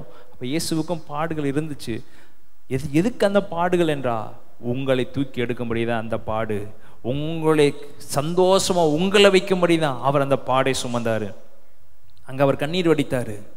தன்னுடைய சீசர்களை பார்த்து சொல்றாரு, கொஞ்ச நேரம் முழிச்சிருங்க, கொஞ்ச நேரம் என்ன பண்ணுங்க, விழித்திருந்து ஜெபம் பண்ணுங்க. அவர் கண்ணீர் வடித்து அப்பொழுது வானத்திலிருந்து ஒரு தூதன் தோன்றி அவரை பலப்படுத்தினான். அவர் மிகவும் மிகவும் இதுக்கு முன்னாக எங்க வியாகுலப்பட்டாரு? லாசருக்காக வியாகுலப்பட்டார். எதுக்கு வியாகுலப்பட்டாரு? தன்னுடைய சகோதரன், தன்னுடைய நண்பன் எங்க இருக்கிறார்? மரண அவஸ்தைப்பட்டு கொண்டு இருக்கிறான், அவன் மறிச்சிட்டான் என்று சொல்லி கூட இருக்கவங்களாம் அழுகும்போது இயேசு வியாகுலப்பட்டு கலக்கம் அடைந்து கண்ணீர் விட்டாரு. அதே வியாகுலம் மறுபடியும் ஒரு இடத்துல படுறாரு. எதுக்கு படுறாருன்னா, உங்களுக்காக எனக்காக ஒரு படுறாரு. கரங்களை நன்றி சொல்லுத்தோமா? அந்த வியாகுலம் அப்பப்பட்டது லாசருக்காக, இப்ப படுறது யாருக்கான? எனக்காக அவர் வியாகுலப்படுறாரு. ஏன் வியாகுலப்படுறாரு? இந்த பாதையில், அந்த நெருக்கத்தின் பாதையில் அவர் கடந்து வந்தா தான் நமக்கு ஒரு விசாலம் உண்டாகு. அந்த நெருக்கத்தின் பாதையில் கடந்து போனாதான் நம்மளை உயிரோடு எழுப்ப முடியும். அந்த நெருக்கத்தின் பாதையில் அவர் கடந்து போனாதான் நம்ம பரம காணானுக்குள்ள நுழைய முடியும் என்பதற்காக இப்போ நமக்காக வியாகுலப்பட்டு அழுகிறவராக இருக்கிறாரு. இப்போ உனக்காக அவர் கண்ணீர் வடிக்கிறவராக இருக்கிறாரு. அந்த வசனத்தை வாசிங்க. அவர் மிகவும் வியாகுலப்பட்டு அதிக ஊக்கத்தோட ஜெபம் பண்ணினார். அவருடைய வியர்வை இரத்தத்தின் பெருந்துளையாய் தண்ணீரில் தரையிலே அவருடைய ரத்தம் வியர்வையாய் எங்க விழுந்துச்சான்? தரையில விழுகிற அளவுக்கு இந்த பாடுகளுக்குள்ள நான் போக வேண்டும், இந்த பிரச்சனைக்குள்ள நான் போக வேண்டும். இப்படிலாம் நம்மளை காரி துப்புவாங்க, இப்படிலாம் நம்மளை புடமிடுவாங்க, இவ்வளவு பேர் கல்லெறிவாங்க, முள்முடி நம்ம மேல சுமட்டுவாங்க, முள்முடினால் நம்ம காயப்படுவோம், அந்த சிலுவையை சுமப்பதற்கு கூட நமக்கு பலன் இருக்காது, நம்ம ட்ரெஸ்ஸை எல்லாரும் கழட்டி விடுவாங்க, நிர்வாணியை நம்மளை தொங்க விடுவாங்க, இவ்வளோ காரியங்களை படணும் என்று சொல்லி, இவ்வளோ காரியத்தை ஏற்றுக்கொள்ள வேண்டும் என்று சொல்லி அழுகிறாரு. இவ்வளோ காரியங்களை அவர் ஏற்றுக்கொள்வதை யாருக்காக ஏற்றுக்கொள்ளணும்? ஒரு விஷயம் யோசித்து பார்த்தீங்கன்னா, அவர் எனக்காக தான் ஏற்றுக்கொண்டாரு, அவர் எனக்காக தான் கண்ணீர் வடிச்சாரு. அவர் மகா சத்தமா வியாகுலப்பட்டு எழுதப்பட்டிருக்கிறது, அவர் அதிக ஊக்கத்தோட ஜெபம் பண்ணினாரு. வியாகுலப்பட்டு அதிக ஊக்கத்தோட ஜெபங்கிறது சாதாரணமா பண்ணுகிறோம், மிஞ்சி போனா கத்தி ஜெபம் பண்ணுகிறோம், கத்தி ஜெபம் பண்ணிட்டு தண்ணியை குடிச்சுக்கிறோம். ஆனா அவர் எப்படி ஜெபம் பண்ணாரு? அதிக ஊக்கத்தோட தன்னுடைய ரத்தமெல்லாம் வியர்வி அவர்கள் அளவுக்கு. சொல்லுங்க, இப்படி தியாகம் பண்ணவர் உன்னை அழுக விட்டுருவாரா மகளே? இப்படி உனக்காக தியாகம் பண்ணவர் உன்னை புறக்கணிச்சிருவாரா? இப்படி உனக்காக தியாகம் பண்ணி தன்னுடைய ரத்தத்தையே வியர்வையா கீழே விட்டவர் உன்னை தூக்கி போட்டுருவாரா? சொல்றேன், இயேசுனை கைவிட்டு விட்டாரு, இயேசுனை இப்படி விட்டுட்டான்னு நினைக்கிறோமே, இப்படிலாம் உனக்காக அழுதவர் உன்னை விட்டுருவாரா? பக்கத்துல சொல்லுங்க, அவர் உன்னை தூக்கி நிறுத்துகிறவரா இருக்கிறாரு, அவர் என்னை தூக்கி நிறுத்துகிறவரா இருக்கிறார். யாக்கோபே, என்னை அவர் தூக்கி நிறுத்துகிறவர். இஸ்ரவேலே, பயப்படாதே, நீ என்னால் மறக்கப்படுவதில்லை, நான் உன்னை ஒரு நாளும் மறக்க மாட்டேன், ஏன்னா எல்லாவற்றையும் உனக்காக தான் செய்திருக்கிறேன். உனக்காக மாத்திரம்தான் இந்த பூமியில நான் அவதாரம் எடுத்து, உனக்காக மாத்திரம்தான் இந்த பூமியில இவ்வளோ காரியங்களை செய்து, உனக்காக மாத்திரம்தான் ரத்த சிந்தனை. இந்த ரத்தம் சிந்தினது எல்லாமே நீ கண்ணீர் வடிக்க கூடாது, நீ பயப்படக்கூடாது, நீ பிரச்சனைக்குள்ள போக கூடாது என்பதற்காக தான் இவ்வளோ காரியங்களை செய்த. நீ என் மகளை அழுகிற? நீ விசுவாசி, நீ தேவனுடைய மகிமை காண்பாய், நீ தேவனை விசுவாசி. இதுதாங்க யாக்கோப்பு உறுதியா பிடிச்சிருந்தாரு. எது நடந்தாலும் நான் என் தேவனை பிடிச்சிருப்பேன், யார் கைவிட்டாலும் என் தேவனை பிடிச்சிருப்பேன். என் தாய் கைவிட்டுச்சா பரவாயில்ல, என் தகப்பனை கைவிட்டார பரவாயில்ல, என்னுடைய அண்ணியை துரத்திட்டு பரவாயில்ல, என்னுடைய எல்லா தன்னுடைய பிள்ளைகள்லாம் முன்னாடி போய் நிப்பாட்டியிருக்காரு. ஏன் பிள்ளைகள்லாம் முன்னாடி போய் நிப்பாட்டியிருக்காருன்னா, ஒருவேளை ஏசா வந்தானா முதலாவதாக என் பிள்ளைகளை கொல்லட்டு, அடுத்து என் ஆடு மாடுகளை கொல்லட்டு, என் சுற்றி இருக்கவங்களை எல்லாத்தையும் கொல்லட்டு என்று சொல்லி தன் பிள்ளைகளை கூட எங்க போய் நிப்பாட்டினாரா? மரணத்துக்கு. நீங்க நிப்பாட்டுவீங்களா உங்க பிள்ளைகளை? மரணத்துக்கு நேரம் போய் நிப்பாட்டுவீங்களா? தன்னுடைய சந்ததியை ரெண்டா பிரிச்சு எங்க நிப்பாட்டுறாரு? தன்னுடைய மனைவிகள், மனைவியோட பிள்ளைகள் எல்லாமே அவருடைய ரத்தத்தில் வந்த பிள்ளைங்க தானே. இது வேற பிள்ளை, அது வேற பிள்ளை, அப்படிலாம் கிடையாது. எல்லாமே யாருடைய பிள்ளைகள்? 12 கோத்திரத்தை கொண்டு போய் எங்க நிப்பாடுறாரு? ஏசா கொன்பதாக சாகடிக்கும்படி நிப்பாட்டுறாரு. ஒருவேளை அவர் கொண்டுட்டு வந்தானா ஃபர்ஸ்ட் இருக்கவங்க எல்லாம் காலி பண்ணட்டும், அப்புறம் கொஞ்சம் கொஞ்சமா காலி பண்ணிட்டு வரட்டும் சொல்லி தன்னுடைய ரத்தத்தை போய் முன்னாடி நிப்பாட்டினாரு. தேவன் அவன் நினைச்ச காரியத்தை காட்டிலும் அதிகமாய் ஆசீர்வதித்தாரு. என் பிதாக்கள் நீ சொத்தத்தை பார்க்கிலும் என் பிதாக்களுடைய ஆசீர்வாதத்தை காட்டிலும் யாக்கோபுக்கு கொடுத்தது மிகவும் அதிகம். ஏன்னா தன்னுடைய பிள்ளைகளே யுத்தத்தில் போய் முதல் ஆளா நிப்பாட்டினவனா இருந்தவன் தான் யாக்கோபு. தனக்கு சொந்தமா இருக்கிற எல்லாத்தையும் புறக்கணித்து விட்டு, தனக்கு சொந்தமா இருக்க எல்லா காரியத்தையும் அப்புறப்படுத்தி விட்டு தேவனுடைய சமூகத்தில் உட்கார்ந்து புலம்பி தேவனுடைய சமூகத்தில் உட்கார்ந்தவன் தாங்க யாக்கோபு. பக்கத்துல சொல்லுவார், ஒரு தீமையும் நினைக்காதவர், ஒரு தீமையும் நினைக்காதவர். அவன் நினைச்சது அழிச்சா முதல் இருக்கிற ஆடு மாடுகள் இவங்கெல்லாம் அழிச்சிடட்டும், அடுத்து தன்னுடைய மற்ற மனைவிகளுடைய பிள்ளைகள்லாம் அழிச்சிடட்டும், அடுத்து லேயல் அழிச்சிடட்டும், அடுத்து ராகேல் அழிச்சிடட்டும், எது நடந்தாலும் ஃபர்ஸ்ட் இதுக்கெல்லாம் அழிச்சு போகட்டும். அவன் நினைச்சு பயந்ததெல்லாம் இதுதான். அவர் சொன்னாரு, உன்னை தூக்கிட்டு வந்திருக்கேன், நீ நினைக்கிறது நடக்காத மகனே, நான் உன்னை ஆசீர்வதிப்பேன். நீ அழிஞ்சு போயிரும் நினைக்கிறியா? அப்படி விடுகிற தேவன் அல்ல. உன்னை இந்த வனாந்தத்தில் உன்னை பேர் சொல்லி அழைச்சேன், இந்த வனாந்தில் நீ தாயின் கருவில் உருவாக்கும் போது உன்னை பேர் சொல்லி அழைச்சேன். உன்னை எந்த எதிராளி என்பதாக உன்னை வீழ்த்து போடும்படி உனக்கு இவ்வளோ ஆசீர்வாதத்தை கொடுத்து உன்னை உட்கார பண்ணல, உன் தலையை உயர்த்துவதற்காக தான் உனக்கு ஆசீர்வாதத்தை கொடுத்தேன். அதை ஒருவனும் பிடுங்கி விட முடியாது என்பதற்காக அவர் என்ன பண்ணாரா? தலையை உயர்த்தினாரு. இன்னைக்கு உன்னை சந்தோஷமா மாற்றும்படியாக என் தேவன் எங்க கண்ணீர் வடிச்சாரு? வனாந்தரத்தில் போய் ரத்த வியர்வினால தரையிலே ரத்தம் விழுகிற அளவுக்கு அவர் தன்னுடைய பாடுகளை என்ன பண்ணாரு? சொல்றாரு, என் சித்தம் அல்ல உம்முடைய சித்தம் மாத்திரம் என்னுடைய வாழ்க்கையில் நிறைவேற. எத்தனை பேர் கேட்டு உம்முடைய சித்தம் மாதிரி என் வாழ்க்கையில் இந்த பாடு பரவாயில்ல, உம்முடைய சித்தம்னா இந்த பாட்டுக்குள்ள நான் போக ரெடி, உம்முடைய சித்தம்னா இந்த தண்ணியில் நடக்க நான் ரெடி, உம்முடைய சித்தம்னா இந்த அக்கினியில் நடக்க ரெடி, உம்முடைய சித்தம்னா எந்த பிரச்சனையை வாழ்க்கையில் வந்தாலும் அது நடக்க நான் ரெடி. நீங்க சொல்லி பாருங்க, அடுத்த நிமிஷம் உன் தலைகளை மாற்றுகிறவர்கள்.